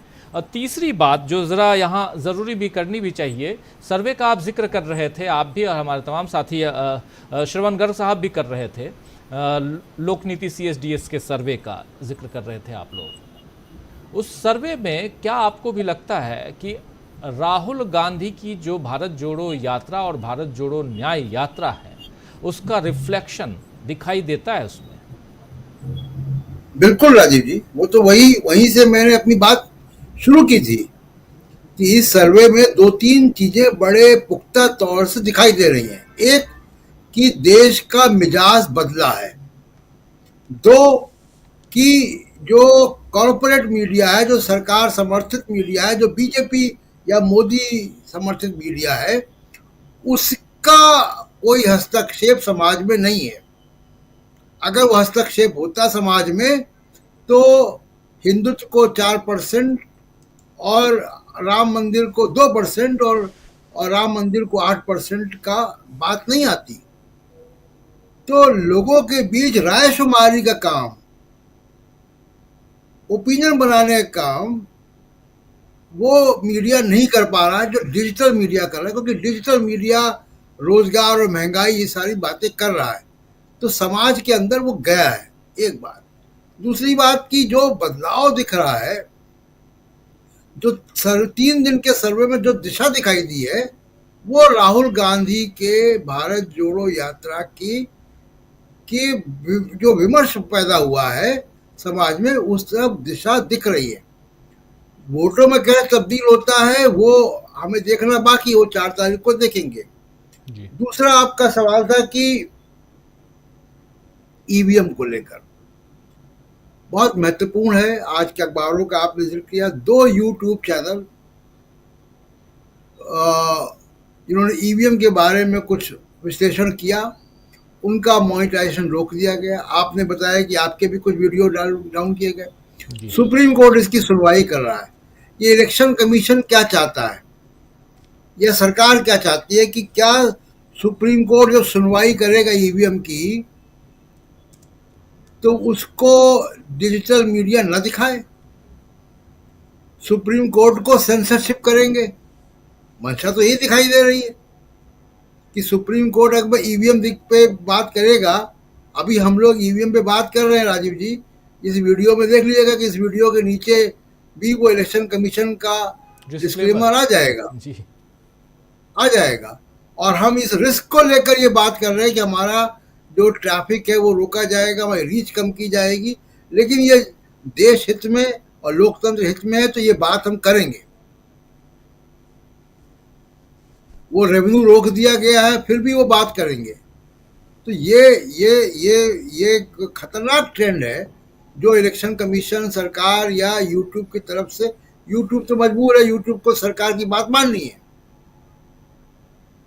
तो ये खतरनाक ट्रेंड है कि आप तय कर रहे हैं, सेंसरशिप लागू कर रहे हैं, एक बात। दूसरी बात राजीव जी जो महत्वपूर्ण है, जिस तरफ श्रवण गर्ग जी ने इशारा किया, मैं 2 मिनट में वो बात रखना चाहता हूँ। बीजेपी का मैनिफेस्टो जी बड़ा रोचक होगा कि अभी खबर आ रही है कि कल रविवार को बीजेपी का मैनिफेस्टो अंततः आ रहा है। प्रधानमंत्री नरेंद्र मोदी की मौजूदगी में उसको लॉन्च किया जाएगा। तो लगता ऐसा है कि आनन फानन में उसको बनाया गया है, क्योंकि कांग्रेस के मैनिफेस्टो ने काफी इम्पैक्ट डाल दिया। श्रवण गर्ग जी ने बताया कि उसमें योगी आदित्यनाथ नहीं है कमेटी में, उसमें राजनाथ सिंह नहीं है। नहीं, राजनाथ सिंह है। मैं बता रहा हूं, राजनाथ सिंह है, वो उनकी अध्यक्षता में है। नितिन गडकरी नहीं है उसमें। अच्छा, नितिन गडकरी, सॉरी माफी चाहता हूँ, नितिन गडकरी और योगी आदित्यनाथ उस कमेटी में नहीं है। मैं इस पे आना चाहता हूं कि उनके मैनिफेस्टो में क्या क्या नहीं होगा। तो जब से राजीव जी बीजेपी बनी है, उनके मैनिफेस्टो में कुछ 3-4 चीजें स्थायी होती हैं। अयोध्या में राम मंदिर का भव्य निर्माण, वो तो हो गया, अब वो मैनिफेस्टो में नहीं होगा। धारा 370 कश्मीर में हटा देंगे, हटा दी, अब वो मैनिफेस्टो में नहीं होगा। एक कॉमन सिविल कोड की बात एक बचती है। तो ये 2 स्थायी जो आइटम होते थे बीजेपी के मैनिफेस्टो में, जब से बीजेपी पैदा हुई है 1980 से, वो 2 बातें मैनिफेस्टो में नहीं होंगी। कुछ और चीजें मैनिफेस्टो में नहीं होगी जिसकी भविष्यवाणी बड़ी आसानी से मैं कर सकता हूं। जातिवार जनगणना का कोई कमिटमेंट नहीं होगा, कोई वादा नहीं होगा। एमएसपी पर कानून बनाने का कोई वादा नहीं होगा। 30 लाख जो सरकारी नौकरियों का बैकलॉग है, उसको भरने का कोई वादा नहीं होगा। ये तमाम चीजें बीजेपी के मैनिफेस्टो में नहीं होंगी। जनता को कितने अधिकार दिए जाए वो नहीं होगा। ईवीएम की बात नहीं होगी। जो लोगों को कितना प्रेस की आज़ादी, मीडिया की आज़ादी की बात उसमें नहीं होगी, विचारों की अभिव्यक्ति की आज़ादी की बात उसमें उतनी प्रमुखता से नहीं होगी जैसे दूसरे मैनिफेस्टो में दिखाई दे रही है। तो ये कुछ चीज़ें बीजेपी के मैनिफेस्टो में नहीं होंगी। कल जब हम लोग शाम को चर्चा करेंगे तब तक वो आ चुका होगा। राजीव जी जी बिल्कुल बिल्कुल सही आप कह रहे हैं। कल सुबह 11 बजे 11:30 बजे ईवीएम नहीं, माफ़ी चाहूँगा, बीजेपी का घोषणा पत्र आने वाला है जिसको संकल्प पत्र बीजेपी कहती है। और उससे पहले ये पहली बार हो रहा है कि बीजेपी अपने दफ्तर में, मुख्यालय में बाबा साहब अम्बेडकर की जयंती भी मनाने जा रही है। 9 बजे वो भी होना है, तो ये खबर भी है। तो ये दो सूचना है और ये कल है और कल ये कार्यक्रम भी होगा। वहाँ पे आना चाहता हूँ राहुल लाल जी आपके पास। राहुल लाल जी, क्या कुछ कहेंगे इस पे? ईवीएम की चर्चा हम कर रहे हैं, हम चर्चा घोषणा पत्रों की कर रहे हैं। क्या कांग्रेस ने पहले घोषणा पत्र देकर बाजी मार ली है? चूंकि आप मैदान में हैं, फील्ड में हैं, कांग्रेस के घोषणा पत्र की चर्चा कर रहे हैं क्या लोग? राजीव जी, बिल्कुल कांग्रेस का घोषणा पत्र लोगों के जुबान पे है। और हमें लग रहा है कि जब से 2004 के इलेक्शन से अभी तक, जिसको मैं याद कर पा रहा हूं, किसी पार्टी का घोषणा पत्र लोकसभा चुनाव से पहले इस तरह से पढ़ा गया हो, चर्चा में आया हो, कांग्रेस ने वो रिकॉर्ड बनाया। और अगर कांग्रेस का घोषणा पत्र नहीं आया होता तो मैं दावे के साथ कह रहा हूं कि कल भारतीय जनता पार्टी का घोषणा पत्र नहीं आता। कल इतना जल्दी में तो भारतीय जनता पार्टी घोषणा पत्र किसी भी तरह से लाने के मूड में नहीं थी। और भारतीय जनता पार्टी घोषणा पत्र के लिए कितनी गंभीर है जरा उसको भी समझ लीजिए। अभी हम लोगों ने कई सदस्यों के तो घोषणा पत्र कमेटी में जो सदस्य चर्चा किया, वसुंधरा राजे है इस कमेटी में। लेकिन राजीव जी याद कीजिए, जब राजस्थान के विधानसभा चुनाव हो रहे थे और वहां पे जब घोषणा पत्र राजस्थान के लिए बनाया जाना था, उस घोषणा पत्र में कमेटी में वसुंधरा राजे नहीं थी। तो जिस राज्य में वो आती है वहां तो आप उनको घोषणा पत्र के कमेटी से बाहर करते हैं, नेशनल वाले में आप लेके उन्हें आ जाते हैं। तो श्रवण गर्ग साहब की इस बात से पूर्णतः सहमत हूं कि एक तरह से वो असंतुष्ट ना हो, उनकी नाराजगी कम से कम हो, उसी के लिए उन्हें इस टीम में रखा गया है। नंबर 1 चीज। नंबर 2, भारतीय जनता पार्टी भी अब एक तरह से अंबेडकर साहब की जयंती मना रही है। अब आप सोच के देखें कि जनता के समक्ष क्या दृश्य, पिछले 10 वर्षों में संविधान की कितनी धज्जियां उड़ाई गई और उन संविधान के प्रति कितना सम्मान का भाव रखा गया। आज प्रधानमंत्री अचानक से यू टर्न लेते हुए कहते हैं कि नहीं, हम तो जो है कि हेगड़े जी के बात से सहमत नहीं है, हेगड़े जी के विचार जो है कि उनके व्यक्तिगत विचार है, संविधान में बदलाव नहीं होने देंगे, संशोधन नहीं होने देंगे।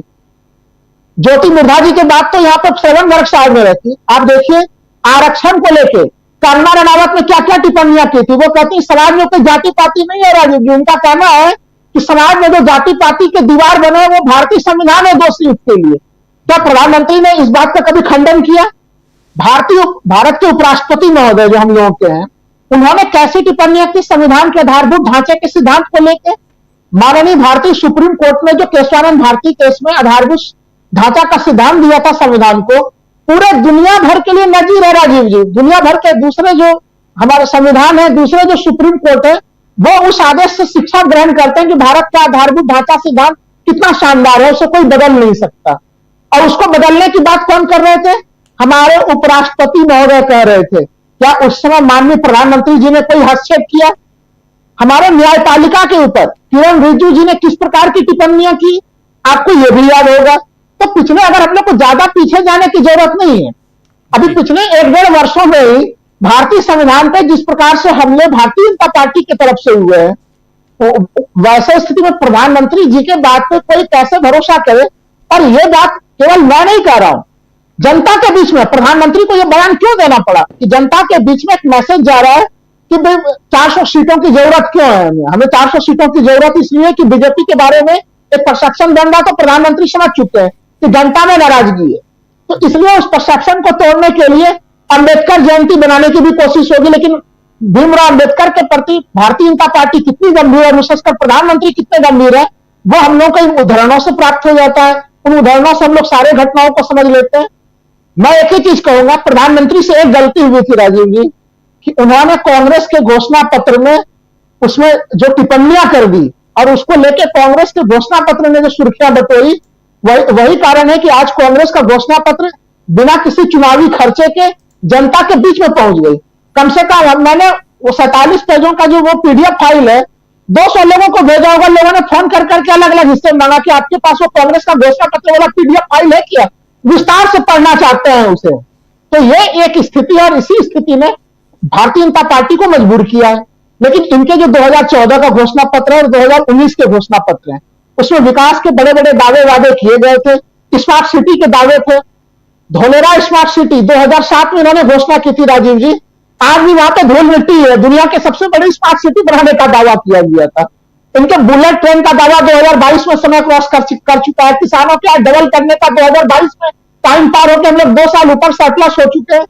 तो ऐसे स्थिति में मैं भी काफी सभा में सच में कह रहा हूं कि बड़ी महत्वपूर्ण स्थिति होगी कि भारतीय जनता पार्टी जो इतना झूठ बोलती है, कल अपने घोषणा पत्र में किन नए प्रकार के झूठों को स्थान देगी, क्योंकि उन्हें वादा करना पूरा तो करना नहीं है राजीव जी। ये देश की जनता अच्छी तरह से जानती है। 100 साल आगे की बातें होंगी उस घोषणा पत्र में, जिसकी शुरुआत होगी 1000 साल राजीव जी, 1000 साल आगे तक की बात प्रधानमंत्री कर चुके हैं।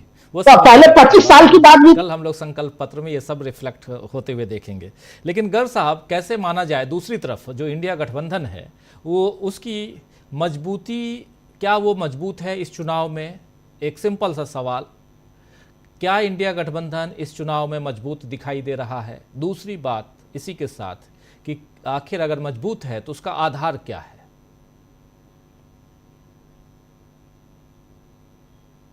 देखिए, आप इंडिया गठबंधन की मजबूती को किस तरह से आंकना चाहते हैं ये उस पर है।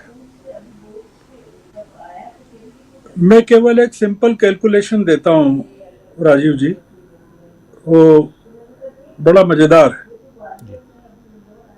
आप केवल भारतीय जनता पार्टी के किन किन राज्यों में हुकूमत है उसकी लिस्ट बना लीजिए, और जितने राज्य हैं उनकी लिस्ट बना लीजिए जहां भी वो सरकार में है या प्रिंसिपल अपोजिशन है। मतलब केरल में उनकी कोई सीट भी नहीं है, इसलिए नहीं कह रहा हूं मैं, और तमिलनाडु में भी नहीं है, पर जैसे कर्नाटक उदाहरण के लिए, या उड़ीसा या तेलंगाना, महाराष्ट्र, गुजरात, मध्य प्रदेश, राजस्थान, हिमाचल, उत्तराखंड, झारखंड, पश्चिम बंगाल, असम, ये तमाम की लिस्ट बना लीजिए। यहां पर सिर्फ इनकी 3-3 सीटें कम कर दीजिए आप,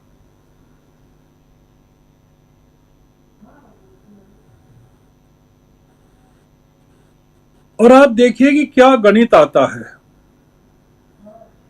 और उन सीटों को आप इनकी जो अभी 303 सीटें हैं उसमें से कम कर दीजिए। ये एवरेज 3 सीट कह रहा हूं, पर उत्तर प्रदेश में 80 सीटें हैं, महाराष्ट्र में 48 सीटें हैं, पश्चिम बंगाल में 42 सीटें हैं। इंडिया गठबंधन को कुछ करना नहीं है। आप देख रहे हैं कि इंडिया गठबंधन ने जो बाय एंड लार्ज कैंडिडेट्स खड़े किए हैं अभी तक, उसमें लगभग सिंगल कैंडिडेट हैं। हम लोगों ने जिस चीज पर ध्यान नहीं दे रहे हैं जी, कि बीएसपी ने 195 कैंडिडेट खड़े किए हैं, और कई जगह उत्तर प्रदेश में बीएसपी ने हिंदू कैंडिडेट खड़े किए हैं। अगर उनके कुछ कैंडिडेट्स पश्चिमी उत्तर प्रदेश में देखें, रविकांत जी बता सकते हैं। मान लीजिए मेरठ से किसी त्यागी को खड़ा कर दिया,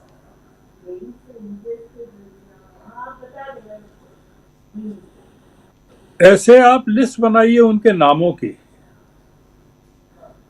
कि उन्होंने कहां का कैंडिडेट, जो हम ये मान के चल रहे हैं अभी पूरी तरह से कि जैसे 2019 के चुनाव में मायावती ने कैंडिडेट्स अपोजिशन को हराने के लिए और बीजेपी की मदद करने के लिए खड़े किए थे। आप थोड़ा सा कल्पना कीजिए कि इस बार क्या कुछ उल्टा तो नहीं हो जाएगा। 195 कैंडिडेट्स हैं। रविकांत जी मुस्कुरा रहे हैं क्योंकि वो समझ रहे हैं मैं क्या कह रहा हूं। हिमाचल प्रदेश में की मंडी में बाय इलेक्शन हुआ था, उसमें प्रतिभा सिंह ने 4 लाख वोटों से हराया था बीजेपी के कैंडिडेट को। कंगना रनौत के खिलाफ उनका बेटा खड़ा हो रहा है। अब कंगना रनौत जीत के बता दें मंडी से,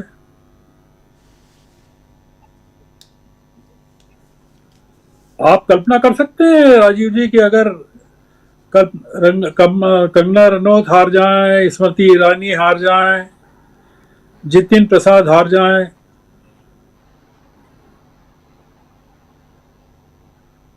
ये जो चुनाव है इसमें इंडिया गठबंधन को कुछ करना नहीं है। इस बार चुनाव किसके बीच में है ये सोचना चाहिए। जो हम बार बार कह रहे हैं और भी लोग कह रहे हैं, सभी कह रहे हैं कि इस बार जनता लड़ रही है चुनाव।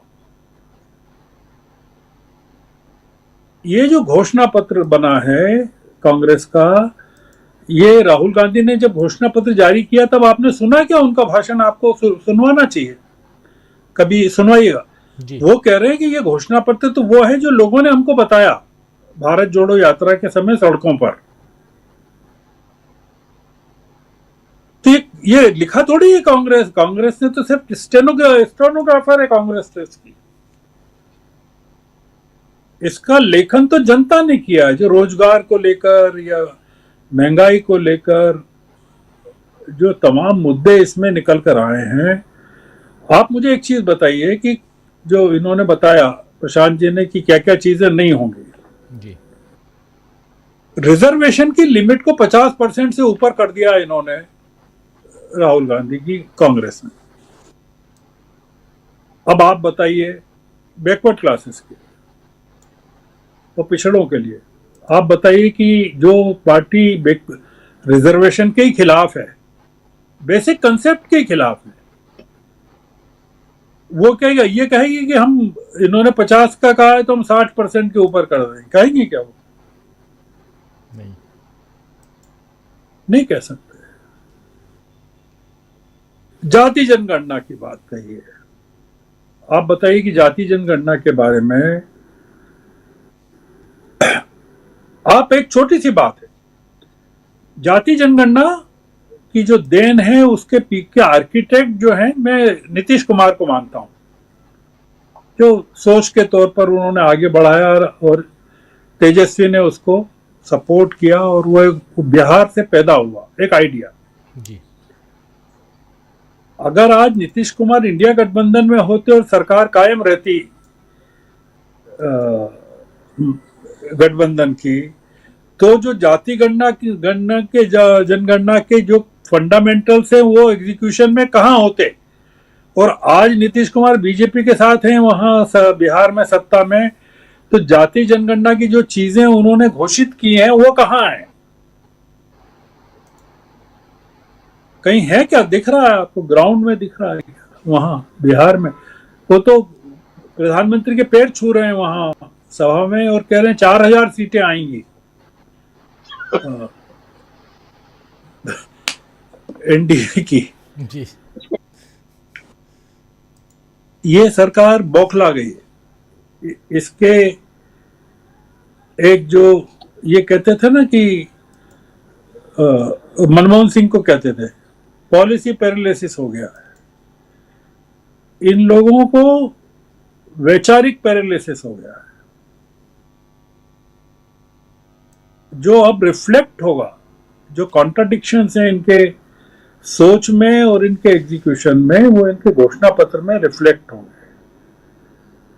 ये इसीलिए इतनी देर से उसको निकाल रहे हैं कि उसके इम्पैक्ट को, एनालिसिस को डाइल्यूट कर दें पूरा का पूरा।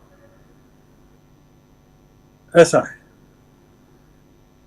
कि जैसे लोगों को खाने पर बुलाते हैं और लोग मिठाई का आखिर तक इंतजार करते रहते हैं और वो आखिर में वो एक चिरौंजी पकड़ा देते हैं, दाना किसी मीठे का, नुक्ती का दाना पकड़ा देते हैं मुंह मीठा करने के लिए। ये वो वाला हाल है। तो इसलिए ये जो घोषणा पत्र का अब इशू ही नहीं रहा है अब तो ये, और जो सभी लोगों ने कहा है, सब कह रहे हैं, जो मैं कह रहा हूं वही कह रहे हैं। वो प्रधानमंत्री अभी तक ये कहते थे कि एक अकेला सब पर भारी, तो बीजेपी ने कहा महाराज अब आप ही अकेले चुनाव लड़ो। आपने कहा ना एक अकेला सब पर भारी, तो अब आप ही जीत के दिखाओ। वो वाल्मीकि जी की कथा पता है ना राजीव जी आपको? वो नारद जी ने उनको कहा घर पूछ के आओ कि भाई तुम ये जो पाप कर रहे हो उसमें तुम्हारी भागीदारी है कि नहीं है। तो वो बांध दिया उन्होंने नारद जी को और गए पूछने। तो वो घर वालों ने कहा कि भाई हमारी कोई भागीदारी नहीं तेरे पाप में, हम तो तेरी कमाई को खा रहे हैं, तू जो लूट के लाता है हमको क्या पता कहां से। एग्जैक्टली बीजेपी में आज वही स्थिति है। उनका कहना है अरे आप अकेले भारी तो अकेले भारी, हम तो पीछे हैं आपके साथ। हर जगह पीएम दिख रहे हैं बोलते हुए, अकेले दिख रहे हैं। और आपने देखा ना उत्तर प्रदेश में, ये रविकांत जी बताएंगे ज्यादा, जयंत चौधरी मेरठ की सभा में उनकी क्या स्थिति हुई। और फिर वो 2 जगह जो सभाएं हुई, एक योगी जी की हुई और एक पीएम की हुई, वो गई नहीं जयंत चौधरी।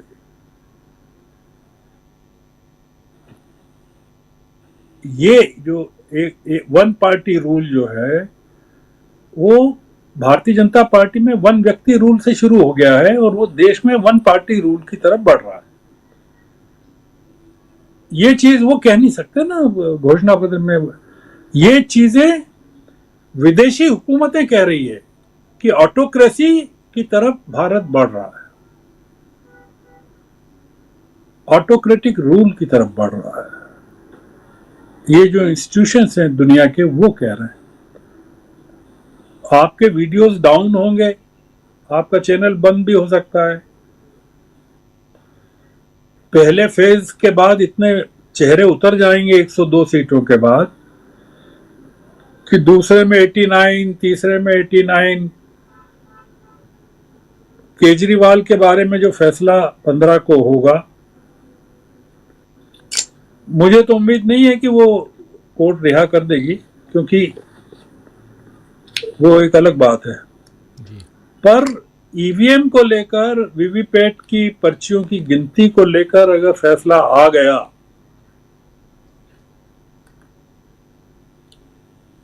और यही फैसला आ जाए, सिर्फ केवल एक फैसला यही आ जाए कि हम 1 जून को अनाउंस करेंगे इसका फैसला, तो भी घिग्गी बन जाएगी। ये 1 जून के पहले करेंगे, 1 दिन पहले करेंगे, मई के आखिरी दिन करेंगे, तो भी घिग्गी बन जाएगी। क्योंकि वो अगर कह देंगे कि हम 55 लाख ईवीएम मशीन्स को का प्रोटेक्शन सुप्रीम कोर्ट अपने हाथों में ले रही है और वो तय करेगी कि किनका रैंडम वीवीपैट की पर्चियां खुलनी चाहिए और जिनका जो उसका जो गिनती होना चाहिए। आप देखिए, ये इस समय सांसद में पूरी की पूरी हुकूमत है। और इसका एक उल्टा पक्ष ये है राजीव जी कि ये इनके प्रकारेण अगर ये आ गए जोड़ तोड़, साम दाम दंड भेद, तो फिर आप तैयार रहिएगा। हम भी तैयार रहेंगे, हम तो हैं अभी से साथ हैं। जी बिल्कुल बिल्कुल, जनता भी तैयार है जी बिल्कुल। रविकांत जी तो बहुत पहले से तैयार है।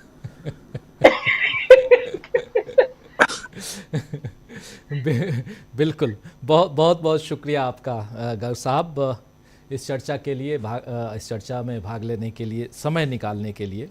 और बहुत ज्ञानवर्धक चीज़ें हो जाती हैं, आप आते हैं तो चर्चा में 4 चांद लग जाता है। इसलिए भी ज़रूरी है कम से कम सप्ताह में 1 दिन तो आप आ ही जाते हैं। तो बहुत शुक्रिया अदा करता हूँ आपका। और इस न्यूज़ पॉइंट के ज़रिए दोस्तों हम कहीं ना कहीं कोशिश करते हैं कि जो कुछ चल रहा है उसकी तह में जाया जाए।